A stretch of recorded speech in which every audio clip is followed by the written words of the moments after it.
Right, okay. Good afternoon, everyone. Thank you very much for joining. Welcome to this Scrutiny meeting. We will do introductions because we've got a couple of new faces, I think, again, and apologies for absence. So I'm Emily, I'm the Police and Crime Commissioner. Hello, I'm Jeannie Bell, I'm Deputy Police and Crime Commissioner. Hello, I'm Chris Shaw, Independent Scrutiny Advisor. Hi, I'm John Wise. I'm also an Independent Scrutiny Advisor. Hi, John Riley, Chief Finance Officer, Police and Crime Commissioner. Good afternoon, Sue McTaggart, Chief Executive, Police and Crime Commissioner. Afternoon, everybody. I'm James Lation. I'm the Head of Business Services and Assurance for the Police and Crime Commissioner. Kim Dawson, Scrutiny and Improvement Officer at the Office of Police and Crime Commissioner. Harley McGregor, Public Affairs and Research Assistant at the Office of the Police and Crime Commissioner.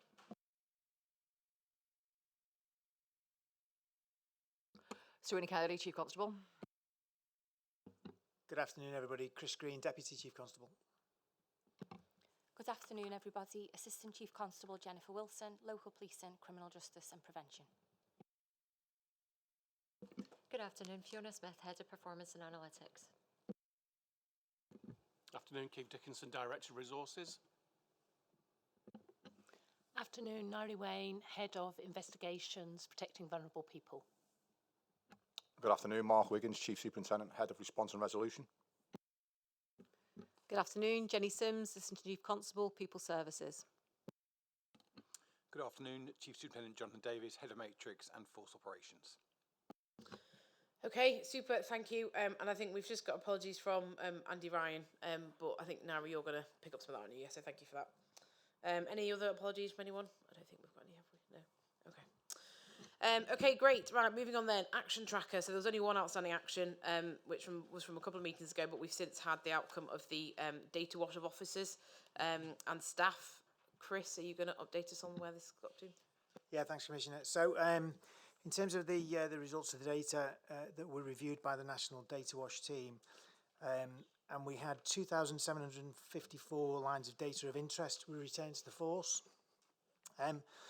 This encapsulated 1,128 individuals identified due to the search criteria and the way the data is recorded on PNC. So there were duplicate lines within there, so some individuals having more than one PND record. So of those 2,754 lines of data, there were 2,203 lines that didn't require further information. So a number of reasons for that. About 1,600 were false positives. In other words, the information did not relate to our employees. So partial information match, so perhaps the same surname, but different individual. So it might have had some identifiers with similar nature, but it was not the employee. 364 lines of data related to members of staff as a victim or a witness in a crime. And again, this was information that was already known on force systems into the police and was not of concern. 241 lines were eliminated as it related to information, again, already known across our systems, and it was assessed and it was not of concern. So, for example, an historic stop check of an officer and employee that was already known and didn't cause any concern. So of the remaining 551 lines of data, 372 of those related to associates of an officer or an employee, so they didn't relate to the actual employee themselves and not the officer directly. 108 contained new information, and of these 31 went for no further action, so they were assessed and there was no further action. And 77 then of the 108 were submitted to the Professional Standards Department for additional review and examination. Now you will recall that our initial data return on the original terms of reference, whereby any of the data that might have caused concern that had to go to the appropriate adult for immediate investigation, our initial data return was 0. So some of these figures talk about all of the layers that were gone through to get to that point of understanding whether any needed to go to the appropriate adult for further investigation. So of the 77 lines, after duplicates were removed from those, this left 41 individual cases for further review. 38 of those cases required no further action, or they were dealt with through an ethical interview by professional standards, or the submission of a notifiable association, which left 3 referrals that went for further investigation. Now, of those 3 that went for further investigation, 2 were IOPC directed, 1 was not. 2 of those 3 have now been concluded with no further action, so the circumstances were fully investigated and eliminated as anything adverse or any evidence of wrongdoing or misconduct. And 1 remains live, and obviously in terms of that live investigation, it wouldn't be appropriate to go into the details here, but clearly we can provide a private briefing if that's required. So quite a whole series of layers that have gone through as we've distilled through from that top line of 2,754 lines of data, and a lot of work that has gone through within the force to filter through and assess every single one at the different layers. And I suppose the question is around what reassurance that provides the public in terms of the quality of staff and officers that we've got within Merseyside, which presumably is quite reassuring because we've only got that 1 that remains outstanding. Yeah, absolutely. I totally agree. When you actually look at the top line figure in terms of 2,754 lines of data, it sounds quite concerning, but as you filter way through those in terms of issues that caused any concern, so yeah, you're quite right. Great, thank you for that update. Right, sorry, there are a couple of other actions from the previous meetings. So the Strategic Vulnerability Board, Merseyside Vulnerability Training is taking place. We were going to set up a visit for Jeannie as deputy to go and visit some of the training. I think that's been scheduled, is that right? Yeah. Yeah, we're in the process of doing that now. There was another action around other sexual offences. How Merseyside Police know that it is a genuine decrease in recorded incidents of this crime or an underreporting. I think this was the point around the fact that when you compare our own data versus the National Crime Survey, which some suggest is more accurate because you get things that aren't being reported to the police. So this was an action from December around, do we know if there was an underreporting or are we happy that it's quite accurate? I don't know if you've got an update on that one. Yeah, I think as you've articulated there, we're satisfied that that data is accurate in not huge levels of underreporting as detailed. Okay, good. Cybercrime, there was a question around whether burglary can be committed via cyber methods. So it's just to get some clarity. I don't know whether we got clarity on that one. This went to Mark, to be fair, so I don't know if Mark's picked it up. Yeah, I do recall that we've had a result of that action, but let us check while the meeting's ongoing, and we'll come back to you in terms of the specifics rather than me say something that's counter to the result that we've provided already.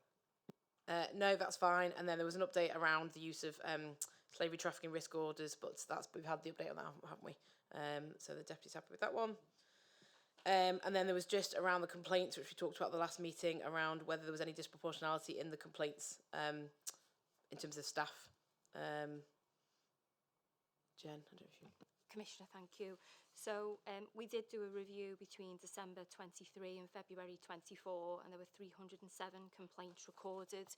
From review of that data, there is a challenge around data quality in relation to the recording of ethnicity, but also a willingness for people to share that information with us.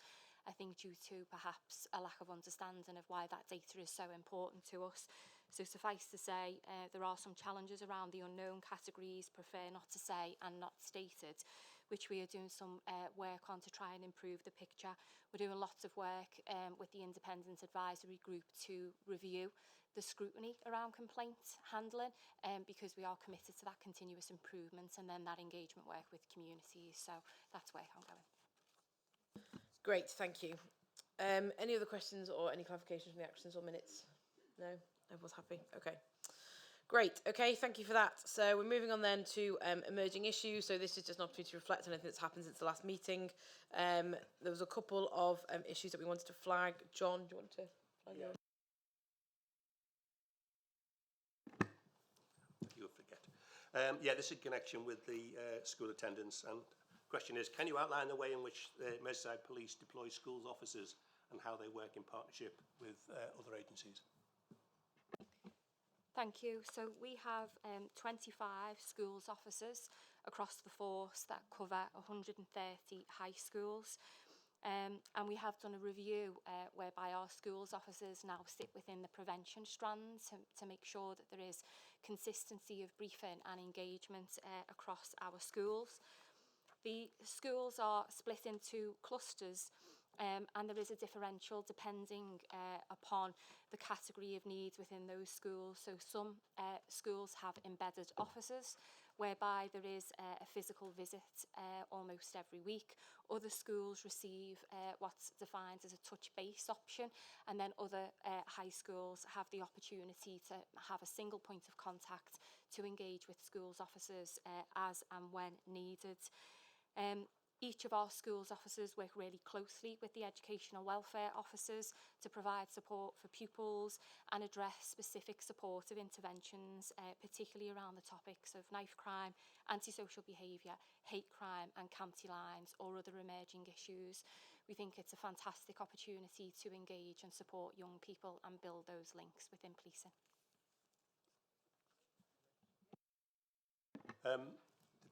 This question was also in review of attendance, and I just wondered whether there was any strategy for how these schools officers would be able to help support schools with attendance. Yes, so they do a lot of work with the leadership teams and pastoral teams, and they also undertake home visits and one-to-ones with pupils who are struggling to attend, again from a preventative approach, really looking to understand what are the reasons that are preventing that child from attending school, and then what interventions and pathways can we put in place through our work with partner agencies to improve that picture and their lifestyle choices. Thank you. Great, thank you for that. So the other emerging issue was there were a couple of reports specifically around child sexual abuse and exploitation. The National Police Chiefs Council released a report that was talking about the prevalence of child exploitation and particularly referenced child-on-child offences. There was also a HMIC report that talked specifically about group-based child sexual exploitation with a number of recommendations. I am conscious we did talk about CSE at the last meeting when we focused quite heavily on violence against women and girls, but it was just in the light of those two reports that have come out, particularly in relation to group-based CSE. Is there any kind of update from Merseyside Police response to the recommendations and the areas for improvement? We've got a improvement plan around our response to child protection, and all of those recommendations have gone into that improvement plan. But there has been a response from the MPCC about it anyway, so we're looking at that as to whether there's anything on a local basis we need to do. In terms of the data, we have seen that really big increase as well, but we're not seeing 50% child on child, so we're re-examining the data to just make sure our data is correct. Okay, great, thank you. And then a question from Jeannie.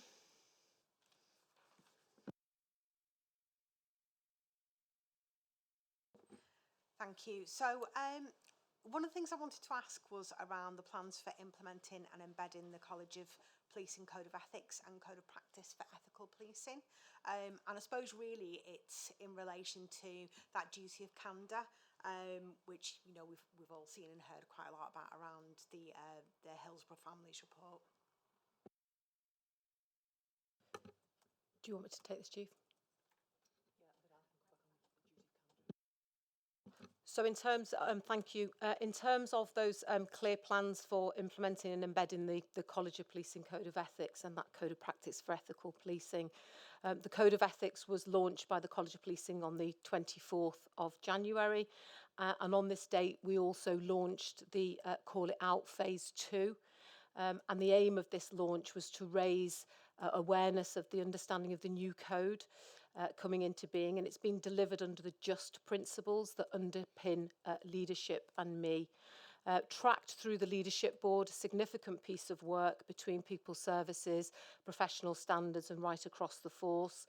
and that real desire to drive a culture of higher standards of professional behaviour and that duty of candour which the Chief will come in on.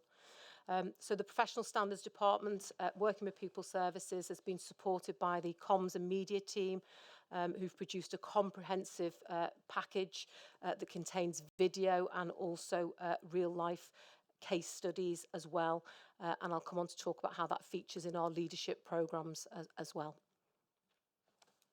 Just picking up the duty of candour piece, obviously MPCC signed up probably about 2 years now in terms of put out a statement in relation to the duty of candour and recognising how important that is to our communities here on Merseyside.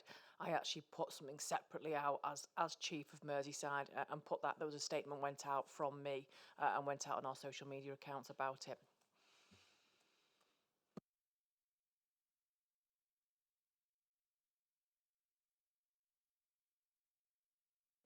So in terms of training, I mean, what I'm hearing is absolutely fantastic, and I know from what I see actually when I'm attending events, when I'm visiting different places in the forces, even when you walk into headquarters, that ethical and that promotion of conduct and standards is always there in everything that you're doing. And I'm just wondering, what additional training are you going to put in place, especially for people who are coming through the academy and through the uplift, around the kind of application of that ethical policing principles of, courage and respect and empathy and public service.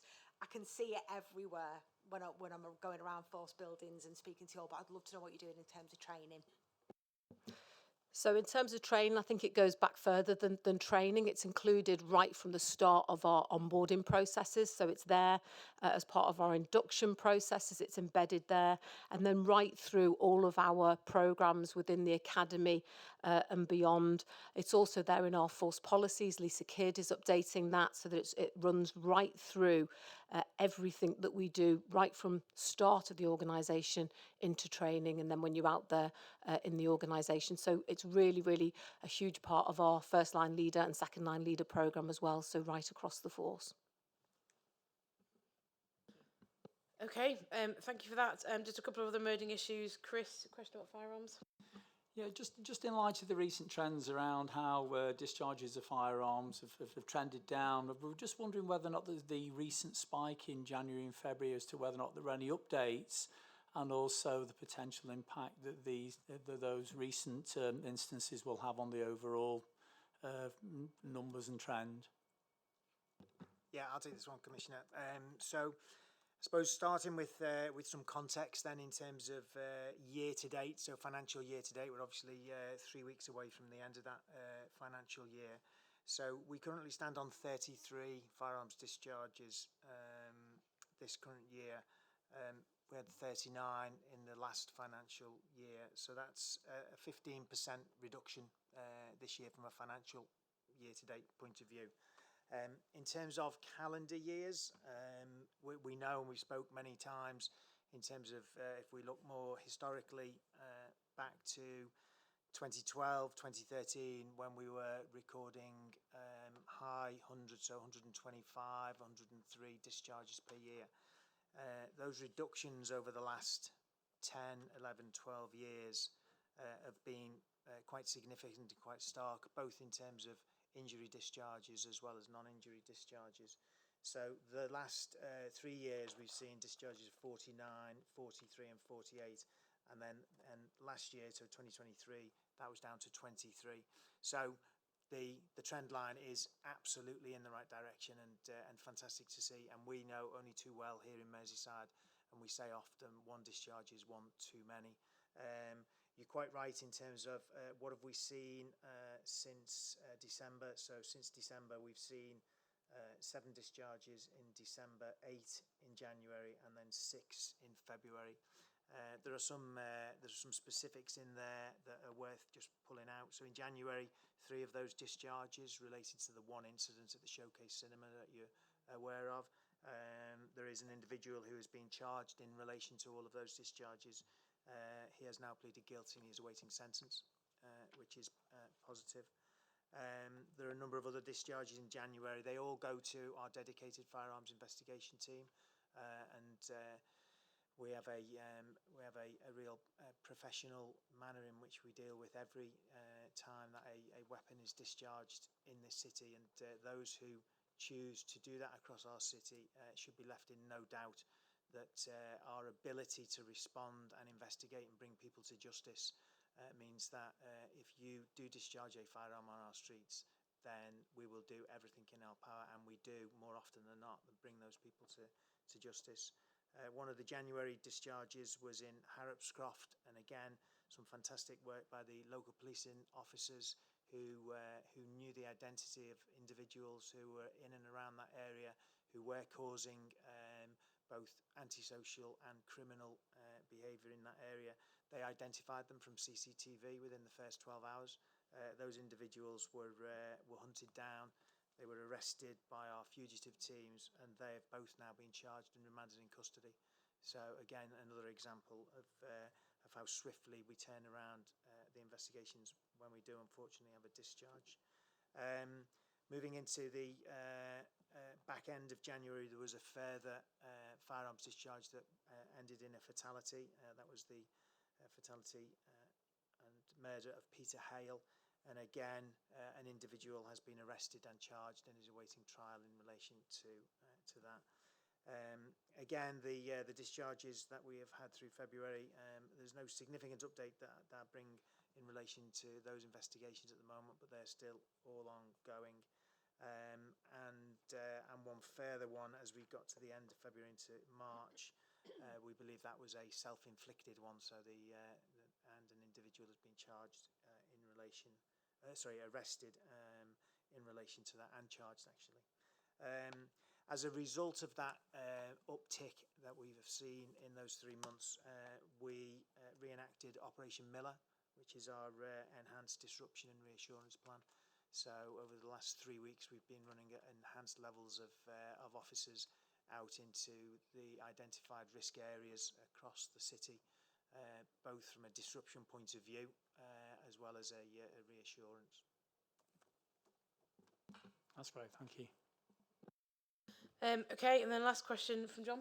Yeah. This relates to the recent introduction of the XL Bullies ban in January.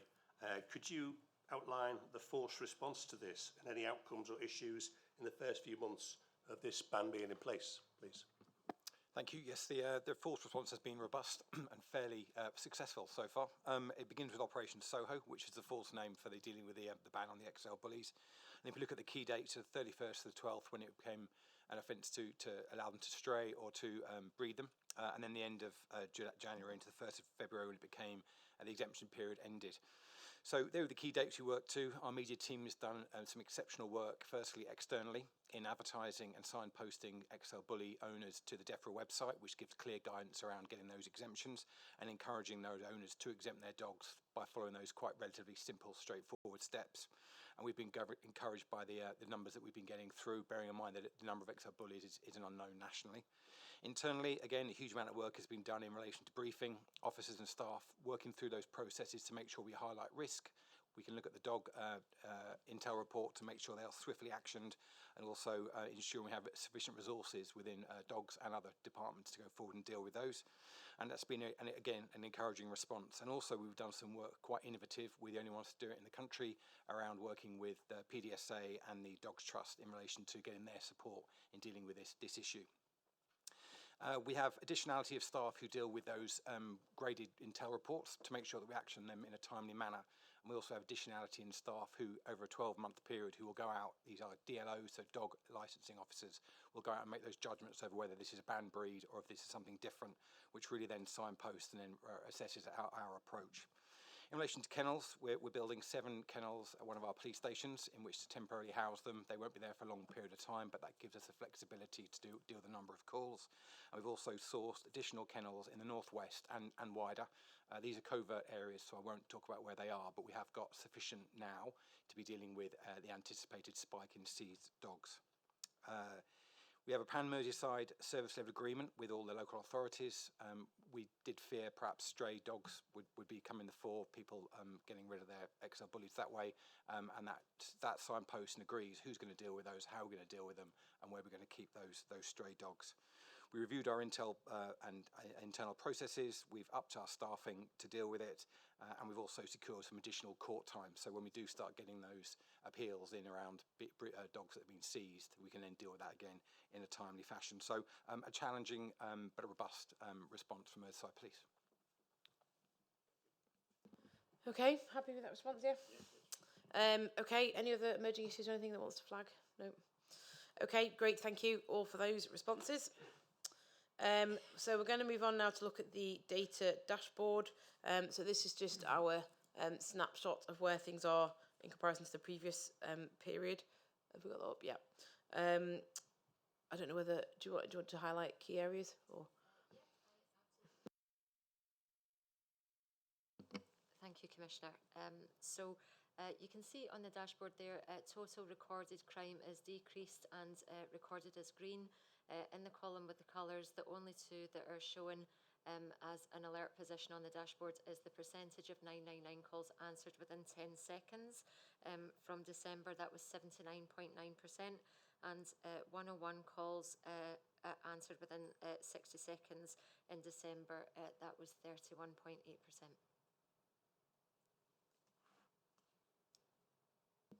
So do we know why there's been a total, so although it's not, we've put it as not statistically significant, but there has been a decrease in the total number of recorded crime. Do we know why? What's that attributed to? I think we asked last time about counting those, didn't we? Sorry, Commissioner, this is the outcome rate decrease. No, sorry, the actual total recorded crime. Recorded crime. Yeah, decrease. So I think in terms of by looking at some comparison there, then so in terms of we record the second highest figure of all crime in the Northwest group, but the third lowest in our most similar group. We're actually the best performing both in terms of Northwest and most similar group in relation to crime reduction over year to date. So with overall reductions of 13%, and when you compare that to Northwest region of about 7.5%, our most similar group of 6.2% reductions, and then the England and Wales average of 2.3%. So our position at 13% reduction is quite significant and something we should celebrate. And certainly when you look at some specifics as of this morning, which we did with the chief at morning briefing, we've seen an 8.6% reduction in robbery offences year to date, a 23.5% reduction in burglary offences at residential burglaries, and that's on top of significant reductions over the last few years. 10% reduction in serious violence. Homicides this year are down 60%, and as I mentioned earlier, firearm discharges by 15%. So some significant crime reductions. Great, good. That's what we'd like to see. And then there's obviously some questions about the 101 and 999, but we'll come on to that in the next section. If you want to do the next slide, Fiona. Okay, and this slide, it shows you the volume of recorded crime again. So you can see here, as demonstrated by the alert, there's no exceptions in this slide at all. There has been a decrease in the volume of crime across the categories in the top table, and then the bottom table, it's showing you an improved picture and outcomes in every crime type, except for other sexual, where there's been a marginal decrease.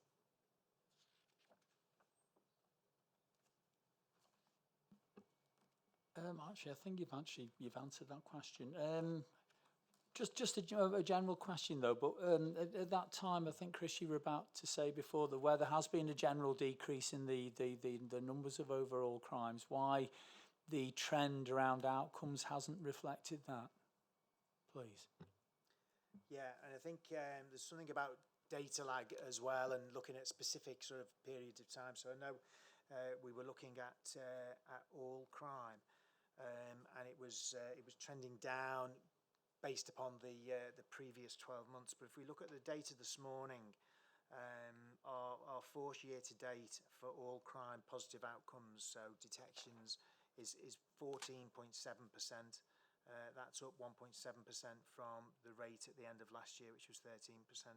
So certainly across all of our tier 1 and tier 2 key crime types, we have seen increases this year in our outcome rate. Now, some of them are not up huge amounts in terms of the year position, but certainly when we look at what have we seen over the last 3 months, and we're seeing some significant increases in outcome rates during that period. Now, obviously, you'll be aware that we've got a number of improvement plans in place. We've put a number of measures in place that go back to the restructure of the operating model as well under C4. And we believe we're seeing the fruits of some of that labour now coming together. And as with everything, this isn't one single piece of the jigsaw. It's a lot of different things working together across the system. So I think in terms of our overall outcome rate, they're heading in the right direction. They are moving up. We want to see them move further up, and certainly the evidence of the last 3 months gives us that confidence to say that is the case as we operate here and now. That's great, thank you. Thanks, Chris. And then just in relation then to the specific outcomes in relation to particularly violence against women and girls, and again, I'm conscious that we did cover it in quite a lot of detail at the last meeting, but there are some green shoots, I think, further green shoots in terms of outcome rates increasing, particularly with those offences. Mary? Yeah, we've seen an improvement both in domestic abuse outcomes and in rape outcomes. Still lots of work to do. We'd like to see that continue to improve, but certainly the last 3 months, I think we're at 8.2% for rape this morning, and the last 3 months we've been about 9.1% for domestic abuse, which is an improvement on previous years. Good.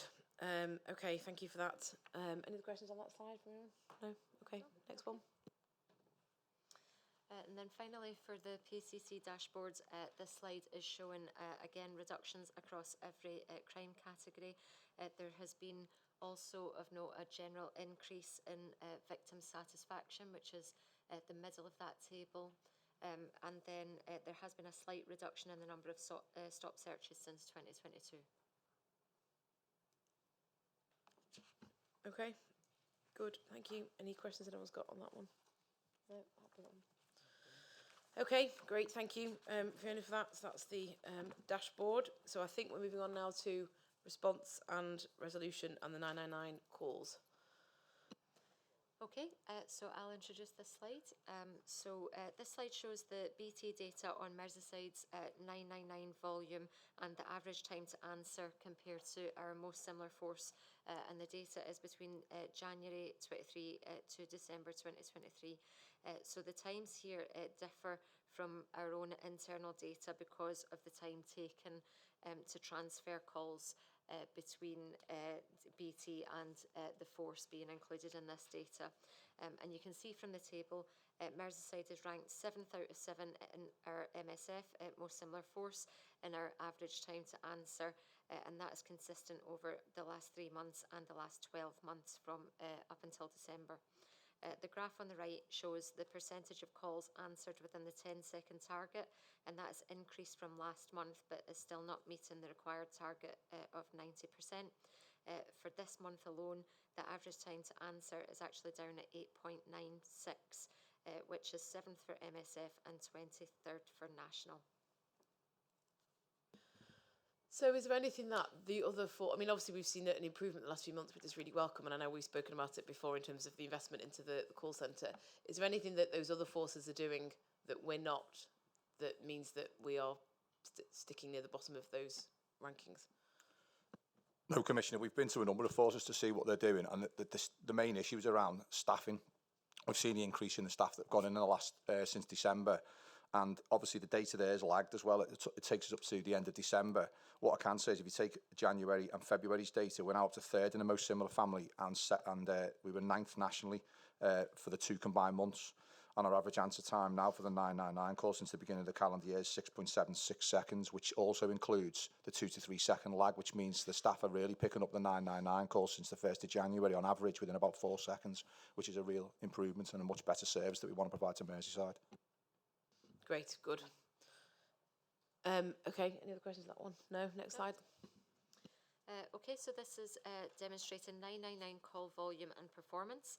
It shows trends between our time to answer and the abandon rate for emergency calls, and you can see that the abandon rate and the time to answer for 999 calls follow each other quite closely. They both tend to go up and down at similar rates. It also shows us the relationship between user involvement and post-processing time. User involvement is the amount of time that's taken on a call, and post-processing is the amount of time that the call handler spends dealing with the call after the call ends, and then being ready for another call. You can see that user involvement and post-processing is trending down for emergency 999 calls on the slide.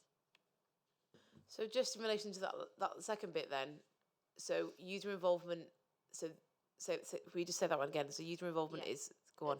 So user involvement is the time taken that the call handler spends on the call to the person, and post-processing is all the work that the call handler does after the call to fill in the database and complete bits of the database that they've maybe not done during the call. So we're content that going down is a good thing because they're spending less time processing, particularly I suppose after. Is that a good thing, or that we don't want them to rush through it and not get done what needs to get done? But exactly. There's a fine balance to be struck between making sure, because what we've said is we want to pick the phone up faster to the community, but I'm not prepared to do that at the expense of quality. We've got to make sure we manage the risk effectively. We've got to understand what's coming in and effectively deal with that call, so we don't then have to re-deal with that caller again at another time because we haven't done what we should have done first. So we do believe we can take some time out. And the way we've done that is by balancing who performs best by some effective quality assurance with some of the more experienced staff in the team, and then getting the others to learn from that who are maybe more less experienced, so we can try and get that exactly where we need it to be. But it is that fine balance between getting the quality right and getting to a sort of medium where we're willing to accept and not spending too long on the phone versus not getting off the phone too quick, and then it causes us an issue.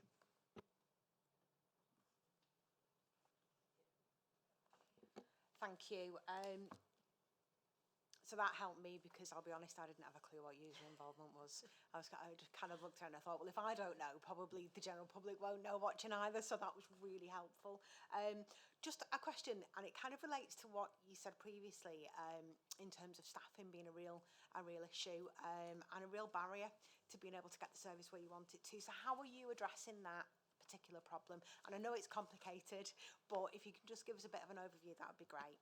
Okay, so just briefly, in the short term, grateful to the chief and the deputy because they've given us some police officers to come into the room in the short term, which, to be fair, when we look at benchmarking against similar forces, particularly the Met forces, they've all done the same because they've all seen demand increase in recent years. And they've all had issues in relation to trying to recruit into those roles because we're now competing in a much more difficult market. When we were in COVID, it wasn't an issue. We had plenty of people trying to apply for the roles, but not necessarily the case now. And the reality is, if you wanted to work in a contact centre, the most stressful contact centre you can work in is a police contact centre compared to one of our private sector organisations. So we've got those officers in, which has seen improvements in our performance. The last slide showed that improvement, and it's gone even further since then. We are now answering more than 90% of our 999 calls within 10 seconds, which is exactly where we want it to be.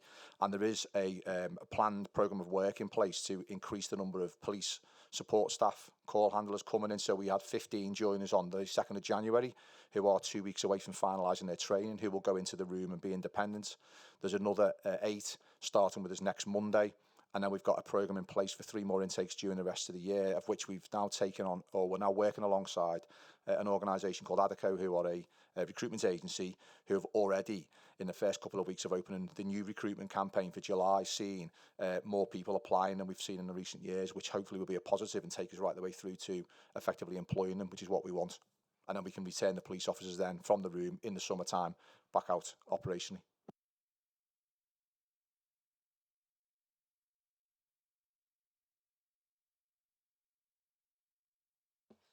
So it's not a trick question. It's just a question really that I'm interested in. What's the kind of longest time? Do you know what the longest time is that someone has waited for, specifically an emergency call, to have it answered, and how often is that happening? And I suppose that comes from the feedback that we get from residents at times, and that's why I'm asking that question. The longest time that anyone would wait would be 5 minutes, and that's a national agreement. What happens is, if we get to a 5-minute wait time, BT pull the call and send it to another force based, because they will understand what they realise is that the demand that's coming in outstrips the number of members of staff we can have to take the calls.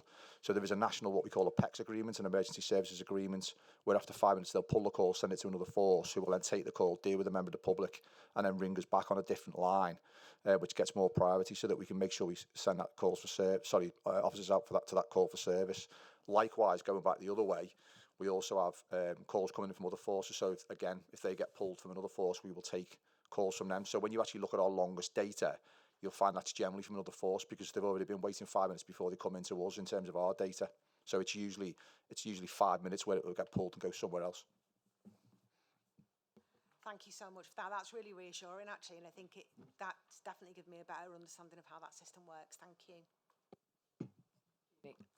Just in terms of that, the language we use in force is around that rather than it just being percentages, we talk about the length of time that somebody is waiting and what every second means to them when they're waiting for the phone to be answered, just to bring it home to our staff, and so we don't think about it as say numbers and percentages, that these are people waiting on the end of the line. And Mark's use that language with his team. We use it in force performance meetings, just kind of reassure the public that are listening in terms of that's the language we're using to make it really hammer it home to people. Good, thank you. Any other questions on that slide for anyone? No? Okay, next one, thanks Fiona. Okay, so this is 101 call volume and performance. Similar to the last slide, the slide shows trends between our time to answer and the abandoned rate for non-emergency calls. Again, you can see that the abandonment rate and the time to answer for 101 calls follow each other closely, similar to 999. In terms of user involvement and post-processing for non-emergency is consistent, which is the red line on the bottom graph, whereas user involvement is subject to greater fluctuation.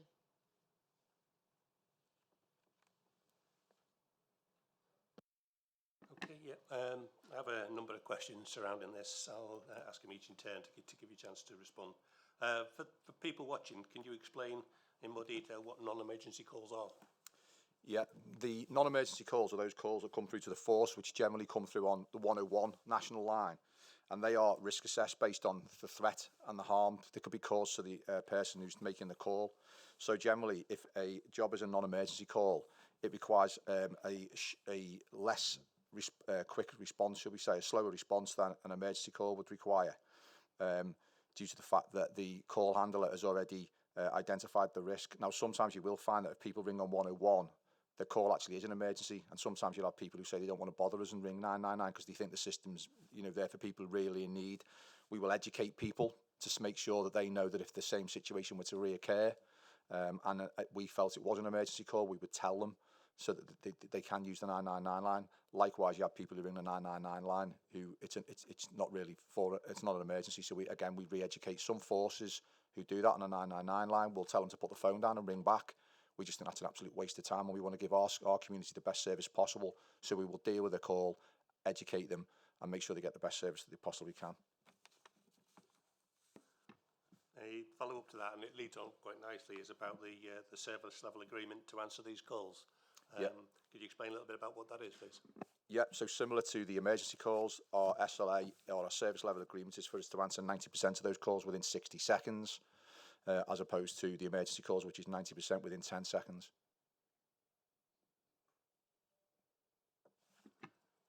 There's been a slight drop-off of performance in the service level agreement. What have you put in place to ensure that there's an improvement in this?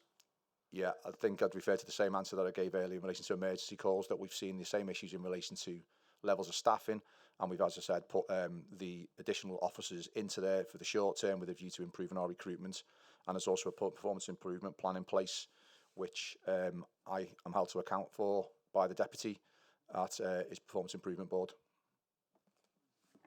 And almost finally, best and worst case scenario in case of wait times, and how do we compare with other forces nationally for the 101s? So the best case scenario is that we answer the call straight away, and there are sometimes when there are no emergency calls queuing and we can answer that call within a couple of seconds. We do, as I said, aim to do that within 60 seconds. We have had at the peak in summer when we've had real issues around our demand. We have seen, unfortunately, somebody waiting a couple of hours for a call to come in, which is unacceptable. But that is the real exception rather than the norm, and I'm glad to say we're nowhere near that in recent times. You were looking in terms of the most excessive waiting period in the last quarter of around 20 minutes, which again sometimes depends on in relation to the demand. But as the Chief said before, the staff, every second counts, because we know at the end of those calls, even if they're not emergency, there could be a call in there that's not been come through on the right line, and effectively we need to deal with every job effectively and make sure we can answer it for the public and assess it effectively. In terms of comparisons against most similar forces, there is currently no way of assessing that, but they are, as you've seen on an earlier slide, we have the 999 league tables.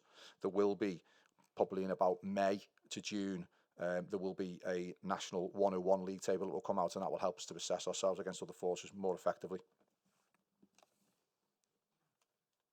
And how do you monitor the abandoned calls? What's the process for responding to those? Okay, so an abandoned call is measured by the control room supervisor or the call handling supervisor who is in the room at the time. They can see on an hourly basis, or in fact minute by minute, what calls are waiting, how long they're waiting for, and how many of those are being abandoned. Some people may abandon the call because we have what we call an IVR, integrated voice response, which is a message that when they first ring up on a non-emergency line, it will give them options about what they can do, what number to press to get through to a certain part of the organisation or to do a certain thing. We also have, while people are waiting, reminders on that IVR message that tells people if they want to put the phone down and report online digitally, they can do. And as a result of that, some people will positively abandon because they'd rather report the incident online to us. In terms of abandonment rates, abandoned calls, we don't get the details of the caller. It's not possible to do that because Vodafone operate the 101 national system. It's different to BT. If someone abandons a 999 emergency call, we will ring that number back to make sure they're all right. And often, in examples like that, you might find it's a child playing on the phone or something. So we do that for emergencies, but there's no way of doing that for non-emergency calls. And just one final thing, it's not a question. I was recently given the privilege of visiting the call centre, and I would say that was very, very impressed with the quality of the personnel and the standard of training that they have to go through. I've done some customer service training myself, and they was absolutely superb. So, a round of applause from me to them for all that they've been doing, and thank you very much for allowing me to see it. Thank you, and I'll pass that back to them. Chris, yeah. Yeah, I was just going to add, so clearly in terms of the improvement plan around call handling, as Mark has articulated, clear focus on the 999 calls and the performance there, and we've seen now some consistent improvements, and we're getting to the level that we want. Our ambition absolutely is then to move that onto the 101 calls, and we fully expect, Mark articulates in terms of the plan that we have in place, that we will see the continued improvement. And in fact, the data from the weekend again showed that step change in terms of that performance. And then just to reiterate and echo the words that have been spoken there, I spent a day last week training with some of Mark's staff in terms of call handlers and dispatchers and the supervisors, and they're committed professional people who are desperate to make sure that they do a really, really good job. And it was really good to see the positivity in the room from the training in terms of the service they deliver. Great, and I think that's all very welcome. And I think, as Genius says, this is an issue that comes up a lot when we go out and one-on-one, and it does feel like people are waiting a long time, but obviously it's reassuring to see that we're moving in the right direction, so that's really welcome. Okay, next slide. Okay, thanks, Commissioner. So we move on to the inquiry line. So this slide shows trends between our time to answer and the abandoned rate for our inquiry line. The time to answer and the abandoned rate both peaked in October, as you can see on the top graph, but have since fallen in the 2 subsequent months. The inquiry line is non-emergency calls that are not via 101, so it's the old switchboard numbers that now get sent through to the control room, just like the 101 calls. Okay, Chris, do you want to ask any? Yeah, but I've got 2 questions. I think Fiona's just answered one of them. But Mark, we're just wondering if you could actually explain what the inquiry call line is, please. Yeah, so unlike most forces, we retained the old 709 6010 number for Merseyside Police, which was really well known across Merseyside before 101 came in. We did that, one, because people know it and they ring it, and secondly because it's for business continuity. So if the 101 line ever went down nationally, we could still get non-emergency calls through without people having to ring 999 when they didn't need to, i.e. it wasn't an emergency, without blocking that system up. So that means the community can still ring when they've got significant concerns for an emergency. And again, it does get used regularly on a daily basis. So that was the reason we decided to keep it. But in effect, the things that come through on that line are more or less the same as what come through on 101, inquiries, people reporting crimes, etc. That's great, thank you. And also similarly, you probably answered the question again, but would that dip against the SLA in October? Was that obviously for similar reasons for how you were describing what's been going on with the other lines? Yeah, so those calls come through to exactly the same call handlers in the same ways the 101 calls come through, and they're exactly the same issues in terms of demand, vacancies, and now as I said, we've got the performance improvement plan to improve that. That's brilliant. Thanks for that, Mark. Thank you. Just in terms of that demand picture, do we have a sense that we are seeing a lot more demand than other forces in relation to the calls coming through, or is this something nationally that everyone's seeing? Yeah, it's a national issue, Commissioner. Most forces are seeing increases in emergency calls coming in and reductions in non-emergency calls coming in, but it is a national picture, and that's what we're seeing for most of our similar forces, certainly. Okay, great. Next slide. Okay, so moving on to single online home demand trend. This slide shows that demand financial year to date, so April through to December 2023. Single online home forms have decreased by 1,060 from last month. The majority of violence against women and girls forms are domestic abuse and Clare's Law, and most of these forms were via single online home, but 39 were via Police UK. So single online home, for those who don't know, is where people can fill in a form to report an incident or an issue online when it's either not necessary for a call or if they're unable to call. I always find it fascinating that we refer to it as single online home when it is in essence a website, and I don't know why we call it single online home. But yes, so this is reports through the website, which obviously is a useful way for people to report things. Do we have any sense as to how this compares in terms of whether people are using this as an alternative to other forums like 101?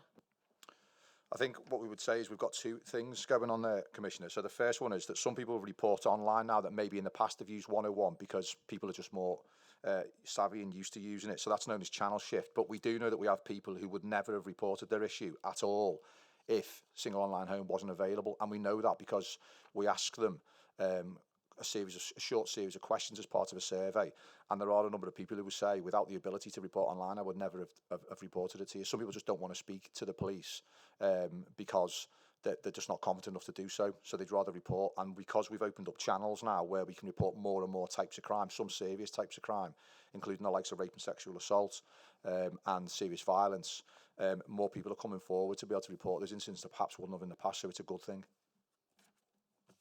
Yeah, definitely. And probably a tricky one to ever really get to the exact nature of, but as long as people are reporting. In terms of then that slight dip, and I think it relates to the bottom graph in relation to RTIs, road traffic incidents, is that right? Do we know why there was a kind of drop in RTI reports that period? Any ideas? Thank you. So there's been a 6% in reduction for collisions 23 to 3, which that impacts upon those submissions of road traffic collisions that we received, but we've only seen a minor increase in number of dash cam submissions. So it's a dash cam that we anticipated making a big difference. So that figure there would include dash cam footage being reported online as well, submitted online? It would, yes. So that comes straight through. It circumvents Mark staff and comes straight through to trained road policing investigators who then look into those matters. Okay, great, interesting. And then in terms of how we compare nationally to other forces and reports online, do we know how we compare? Fiona, do we have that, or Mark? Yeah, we've got the 8th highest single online home volume nationally, and GMP is the only one of our most similar forces that we rank below, so they're second. Great, thank you. You've answered the questions about Clare's Law, and obviously that's being used, the website's being used for Clare's Law as well. Chris, did you want clarity on that?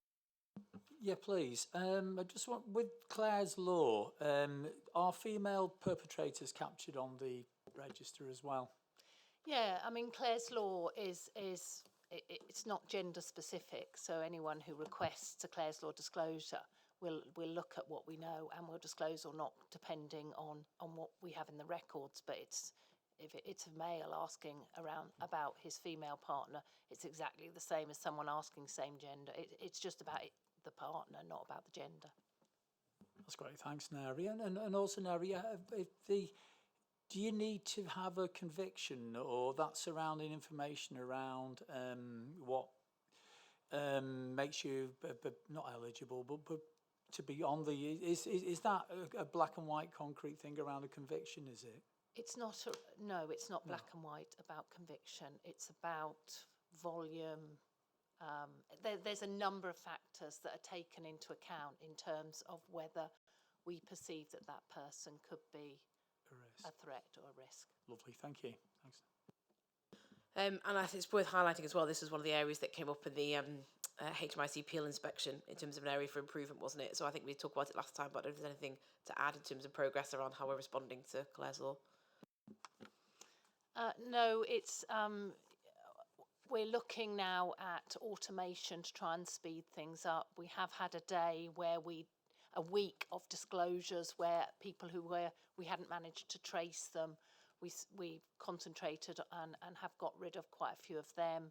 We're looking at multi-agency panels as well. So there's a number of developments, but we just can't turn it around overnight, basically. Okay, that's great, thank you. Any other questions on the single online home? No? Happy? Okay, thanks, Fiona. Okay, so moving on to our social media. So this slide shows our social media contacts for the period January 2023 to December 2023. Facebook and Twitter contacts are on a gradually increasing trend for the calendar year, with a peak in October, as you can see on the slide. In the 2 months since, the figures have decreased consistently. Instagram figures are still very low, so no real trend can be seen yet with Instagram. In December, there were a total of 933 social media contacts, 591 from Facebook, 323 from Twitter, and 19 from Instagram. The lifespan of the conversation, 933 are taken 140,829 minutes. So we are taking, the lifespan is slightly shorter than it was last month.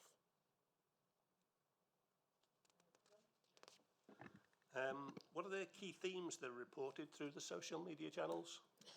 Thanks. They can be really similar to single online home and telephony, to be fair. People will ring up and report a crime, in which case they get a link which takes them into the website, because there's no actual function on the likes of those social media platforms to be able to report a crime by typing it in, but we send them a link into the single online home. They might just want an update on their investigation.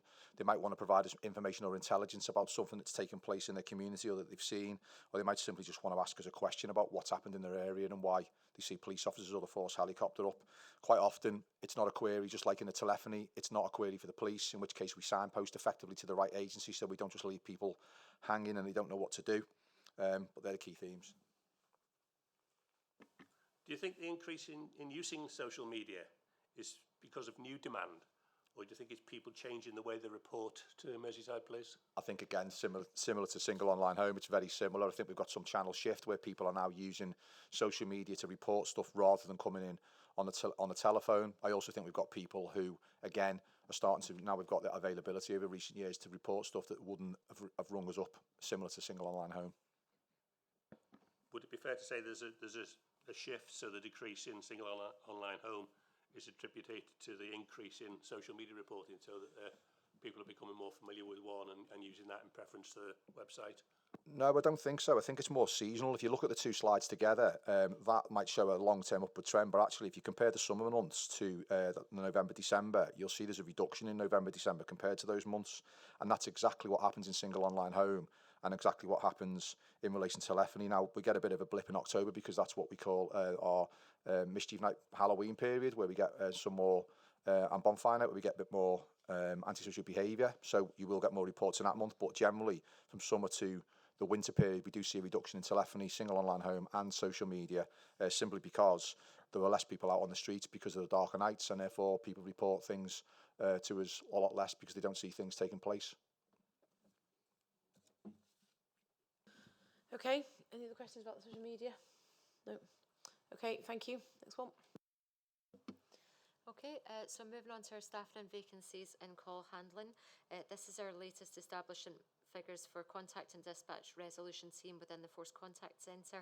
At the time of assessment, the team was budgeted for a total of just under 201 full-time equivalent employees, and of this, just over 163 FTE were in post, leaving a difference of 37.7 FTE vacant posts.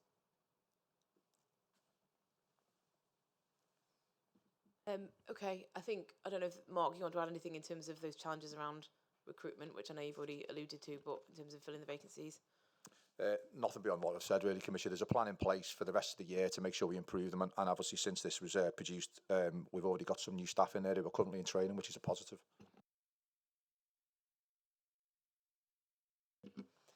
And then the above three tables, it shows sickness metrics for contact resolution employees from April 22 to December 23. So tables 1 and 2 respectively, they show the monthly sickness for females, males and officers staff, whilst table 3 shows the hours lost and the number of new instances for all employees by sickness reasons. For female contact resolution employees, they exhibit higher sickness rates than their male counterparts, 1.4% gap on average.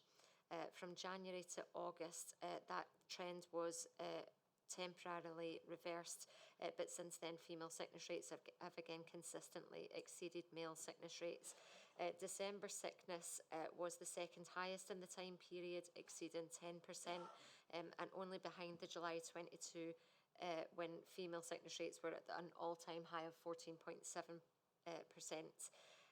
Contact resolution staff also exhibit higher sickness rates than officers, which is a 2.6% difference. And in terms of reasons, stress and psychological disorder is the biggest source of hours lost, accounting for approximately triple those lost to other conditions like musculoskeletal and digestive disorders.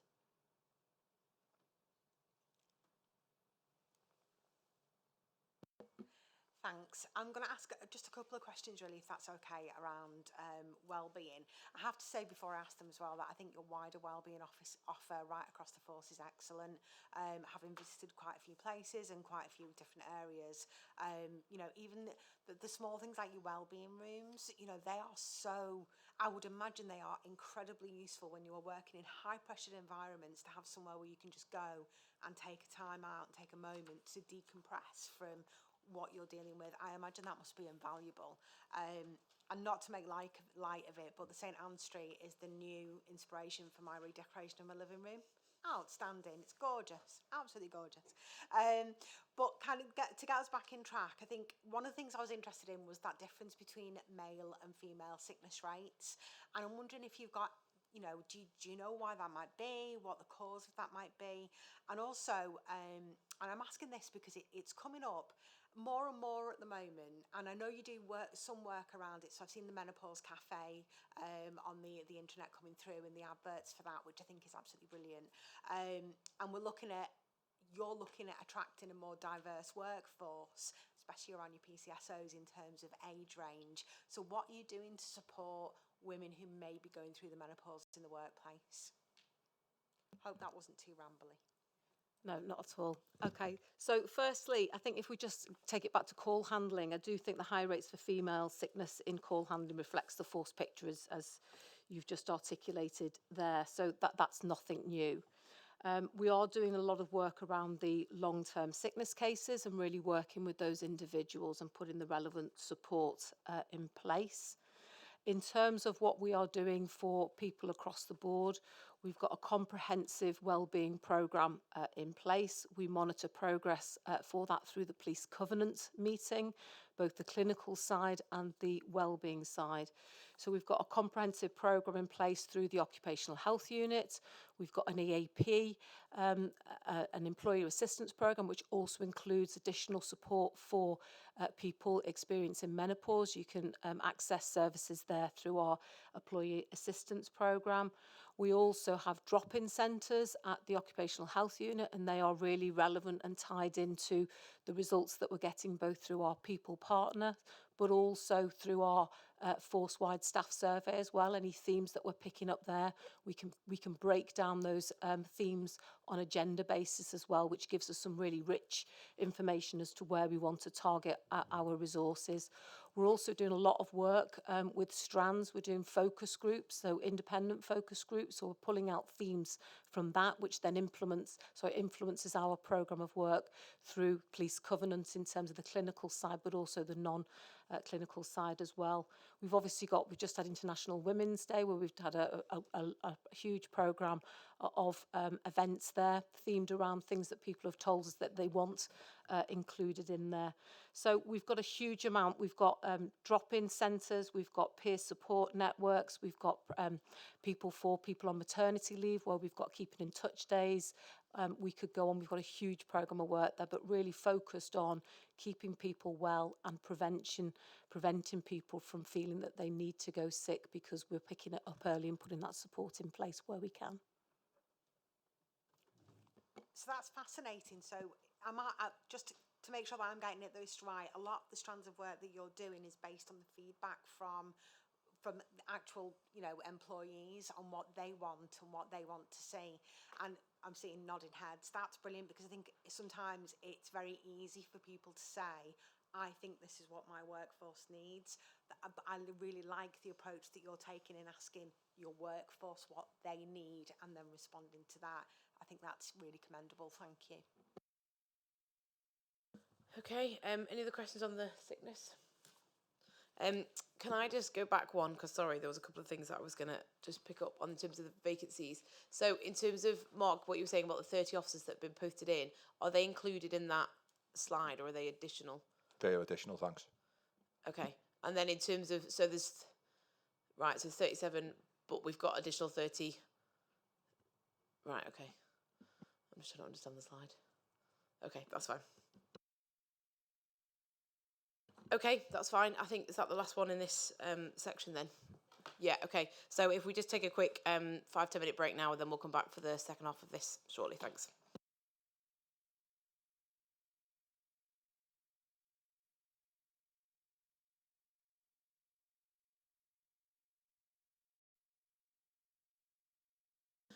Okay, perfect. Thank you, everyone.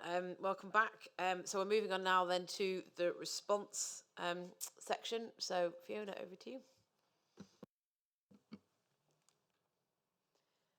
Okay, so we start with our emergency incident response performance, or response and patrol, as it's called now. So this slide shows our emergency incident response performance financial year to date. The target is to attend 90% of emergency incidents within 10 minutes. However, the national target is 15 minutes. Our performances range between 81% in July 2023 to 88% in December. And the table on the bottom is a breakdown of the percentage of emergency incidents where we were on scene after each minute. So you can see by that table that by minute 11 we are meeting our 90% target. And do we know how that compares to other force areas? At the moment, no, Commissioner, because there is no National League table. But again, Rob Carden, who is the Chief Constable of Cumbria Police, is a National League for Response Policing, and there will be a National League table that comes out soon. However, I've done some fact-finding with his staff officer, and if you were to compare the performance against 15 minutes, where we achieve just under 98% of all our calls, we believe, according to her, we're on the top 2 or 3 forces in the country. Good, that's really welcome. Is there a reason why we use 10 minutes then and not 15 minutes? Is there some evidence behind that? It's an historical thing that we've done from Merseyside Police for some time, but because we are one of the smallest geographical forces in the country, we believe to make sure we give the best service to the communities in Merseyside that the 10-minute target time is appropriate. And even though we are going to move to the national target to assess against other forces, we'll still continue to look at it internally from the 10-minute perspective, because that's the right thing to do for Merseyside. Great, good. And in terms of some of the changes that we've made recently around Community First operating model, and some of that was in relation to improving the response, is there anything in terms of the changes there and what impact that's had? Yes, so as you'll see, even though we do perform really well compared to the other forces, we're still seeing improvements even further now. in relation to our response times to emergency, and also an increase in improvements in relation to performance, for priority, which I know we'll touch on shortly. But we have some of the changes that we made. We've seen an uplift in terms of some of our staff, and that's continuing in the next 2 to 3 months with more new officers who will become operationally independent and will be placed onto the response teams across the force. We changed in September the response policing inspectors from a functional model where they were looking at things like high-risk missing people or threat assessments to become geographically based again. So they focus on the performance, which means they've got a better grip now on what's going on in their area in terms of the incidents that are taking place. The graded response policy, which is a policy about who goes to what types of incidents, was amended as part of C4. We now schedule more incidents than we've done before. So just to explain, we have what we call a scheduled response unit. Those incidents that are of lower risk, when an offender maybe have left the scene and we don't need to get to within a short space of time, we can appoint them with the agreement of the victim. And that improvement means that we can then attend at a time when they've agreed with us. So we, again, provide them a better service. And we've also increased the number of police stations that response officers now work from. Liverpool used to just have Edge Lane. We've now opened that out. So we're now working out of Speak, Lower Lane and Admiral Street as well. And we moved the response policing teams from Kirby to Huyton to be more central for Knowsley, but they still have the support of the policing team from Lower Lane, so that the communities of Kirby still get a level of service. And again, we opened up other stations in the likes of Southport and Upton for response officers. So again, all of that means that we've got less distance to travel, means we can get out to incidents quicker, we can provide a better service to our communities. Good. And then just finally looking at that kind of table there, obviously the Wirral's probably the one that is slightly behind the others. Is there anything in particular about the Wirral that you want to mention? There is a small area of the Wirral that we were not getting to as quickly as possible around the sort of Bebington Bromber area. We've now amended that, and what we've now got is officers who parade at Wallasey after they've been briefed by the sergeants. They go out to that area, and rather than navigating all the way back to Wallasey as they have done in the past to maybe for the refreshments or to deal with admin, they go into Bebington Police Station now, which means again they're closer to those incidents and we can provide that better service going forward. Great, good stuff. Any other questions from anyone else on that one? No? Okay, thank you. Okay, moving on to priority incident response performance. This is our response performance for priority incidents financial year to date. Our target in this area is to attend all priority incidents within 60 minutes. Our performance in this area is ranged between 36.3% in June 23 to 45.4% in December 23. The table in the bottom is a breakdown of the percentage of priority incidents where we're on scene after each hour. You can see from the table that 90% of priority incidents are attended to within 18 hours as a force. Okay, John? With regard to the difference, can you explain to me and to anybody watching how a priority response differs from an emergency response, please? Okay, so for an emergency response, our target is to get to the scene of that incident within 10 minutes from the point of which we're notified of it. And we usually, the call handlers are the people who, through their effective training, identify whether the call should be graded as an emergency or a priority, or indeed it doesn't need a response of a police officer in that particular period. That's based on a number of factors, generally around the threat, the harm and the risk. So if an offender's still at scene, someone's still at risk of harm, someone's seriously hurt, then we would go to those incidents on an emergency. If, for example, we're told that the offender has left, then that reduces the risk to the victim, and therefore that will be more appropriate for a priority response. So it depends on a number of factors, which could also include the need for us to gather evidence quickly before it's lost, particularly for a more serious offence. And as I said, making sure that we can get to scenes to detain and arrest those offenders who are involved in those incidents. Would you could say that the current performance against the target is good? I would say that performance in this area is improving month on month, as you can see on the previous slide. But what I would say is there's more to do. Sorry, not on the previous slide, on the bottom line of the first graph, where we've seen an improvement since June. Again, some of that's the impact of the community first operating model in terms of more officers. We've got more coming in coming months, and we've got more new vehicles, so that we'll have more officers and more vehicles for them to go out in, which means we should start to see priority performance improve further and hopefully get us back to where, we should be. Leading on from that, could you explain what's in place to ensure that no matter where you live across Merseyside, you'll receive same or very, very similar response? Yeah, my teams, the response policing teams, are borderless. So although they are based within particular geographical areas of the force, they will go to an incident based on when they're available. So it doesn't matter what area you work in. If a member of the public calls up, the nearest available police patrol will go to that incident, and that will also include other strands, so local policing officers if needed, if it was an emergency. So nobody should be getting any different service across the force from any of the response teams that we have, because we don't operate different models. Okay. Moving on from that, how do you let people know if they will have to wait a longer time for a priority response than the 60 minutes? Okay, so in effect, the call will come in to the call handler. They'll create the incident log. It will get sent through to our dispatch team, and ultimately, if we're going to wait longer than the hour, we ring them back to let them know, so we can manage their expectations. And finally, is it possible there could be a case where someone may end up not getting a response at all? If the individual wants a response, then we will give them that response. As I said, performance in terms of priority isn't exactly where we need it to be, but they will get a response. There are occasions when people will ring us, report an incident, and they don't want us to come to the house. They just want to report something, in which case that would be the case. Or it might be that if there is a bit of a delay, they might say that they're not available because they've got an appointment, in which case we can make an arrangement to meet them at another time. But if they want if they want a police officer to come to them and we believe that they need it, they'll get a police officer.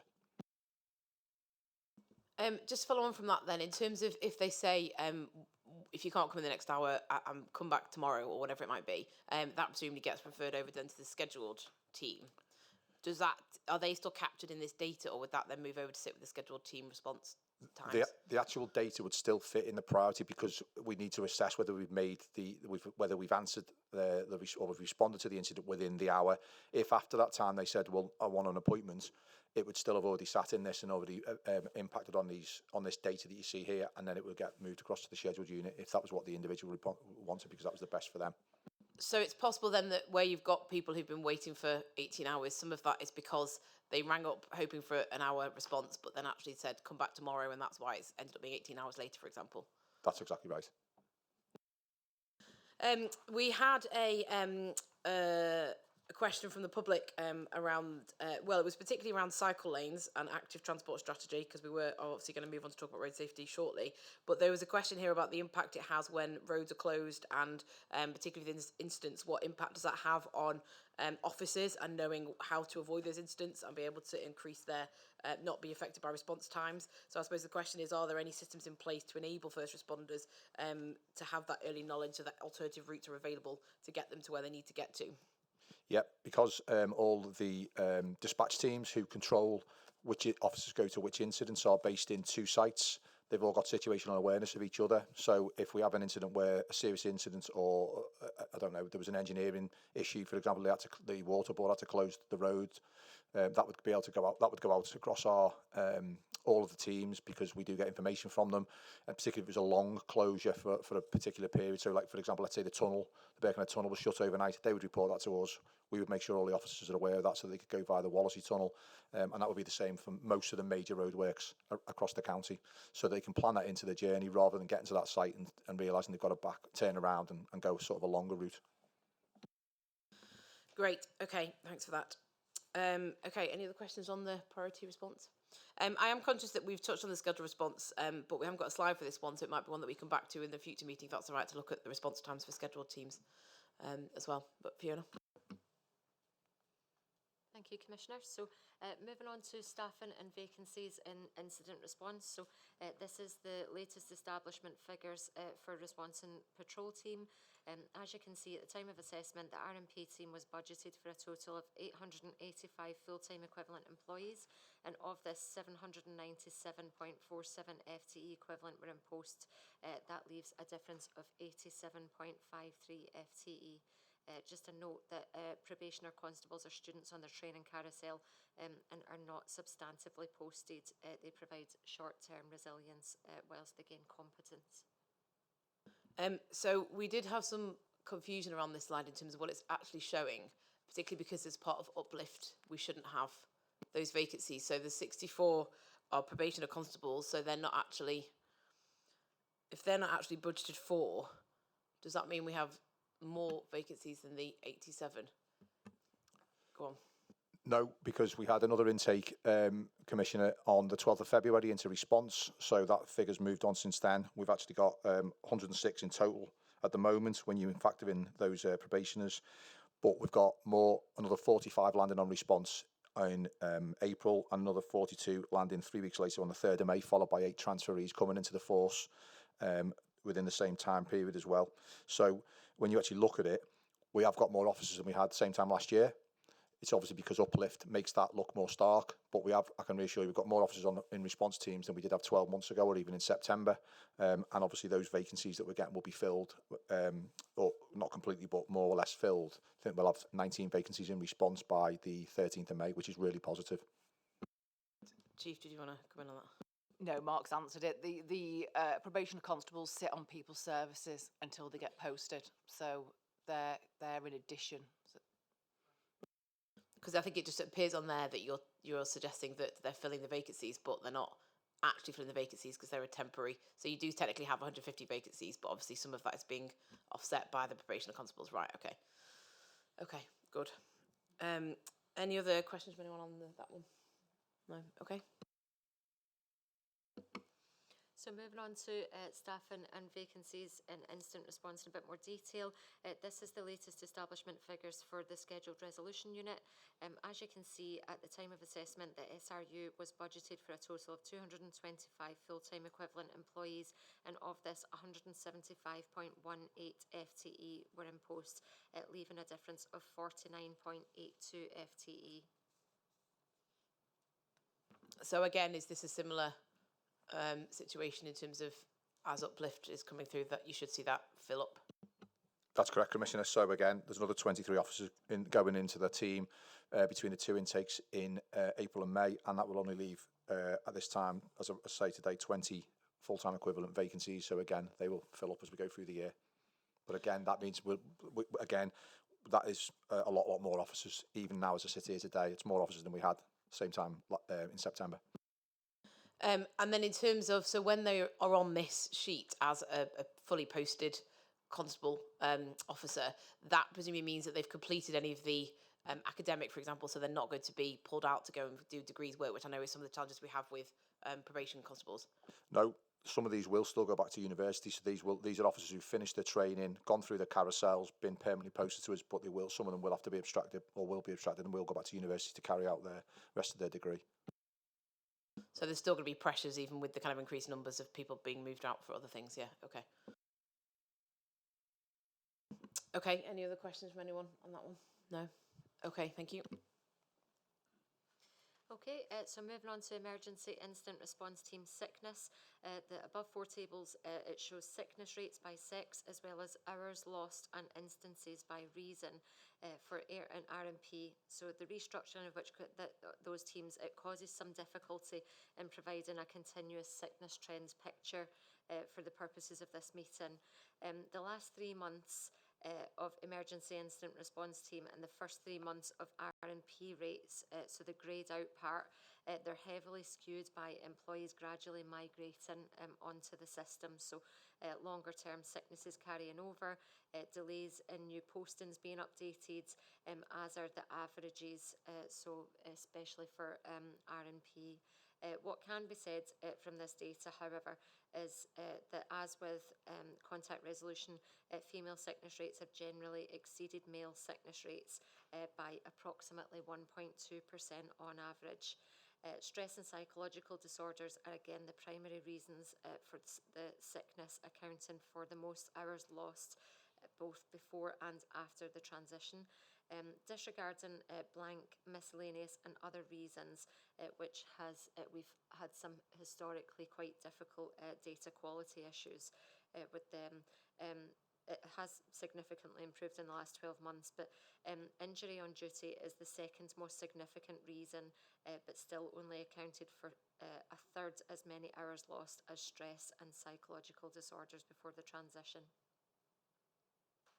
So it seems to be a similar pattern to what we discussed with the call centre in terms of female sickness and stress being the key priority. Is there anything, Jen, to add around that?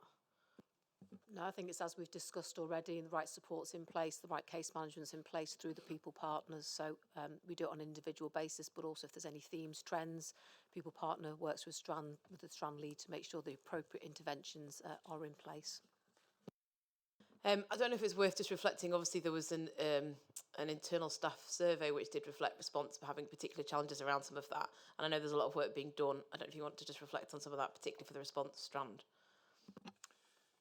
Yeah, I think some of the key issues for response in terms of the staff survey itself related to some of the work-life balance issues and some of the demands that they're facing. I think some of the issues around at the time that was being done, C4 or the operating model was just changing. I think we're in a different place in terms of that. We've still got some way to go in relation to that, but certainly there's more officers, there's more vehicles, and there's other things coming in the very near future around right care, right person that will have an impact around the volume of incidents that the officers have to go to. So that will all have a benefit. So we are working closely with some of Marm Sim's team in people services around what we can do to support the staff in response in relation to some of the things they raised in the staff survey, and that's with a view to improving things. But again, given I think it was mentioned before by yourself and the Deputy Commissioner around giving the staff a voice. That's what we're doing. We're also making sure we're involving them in some of the response to those things to see if with some specific spots across the teams to make sure that they can come forward with ideas about how we can improve things rather than us just doing things to them. Great. Okay. Good. Okay. Next slide. So this slide shows you our emergency incident response team sickness rate from April 2022 to September 2023.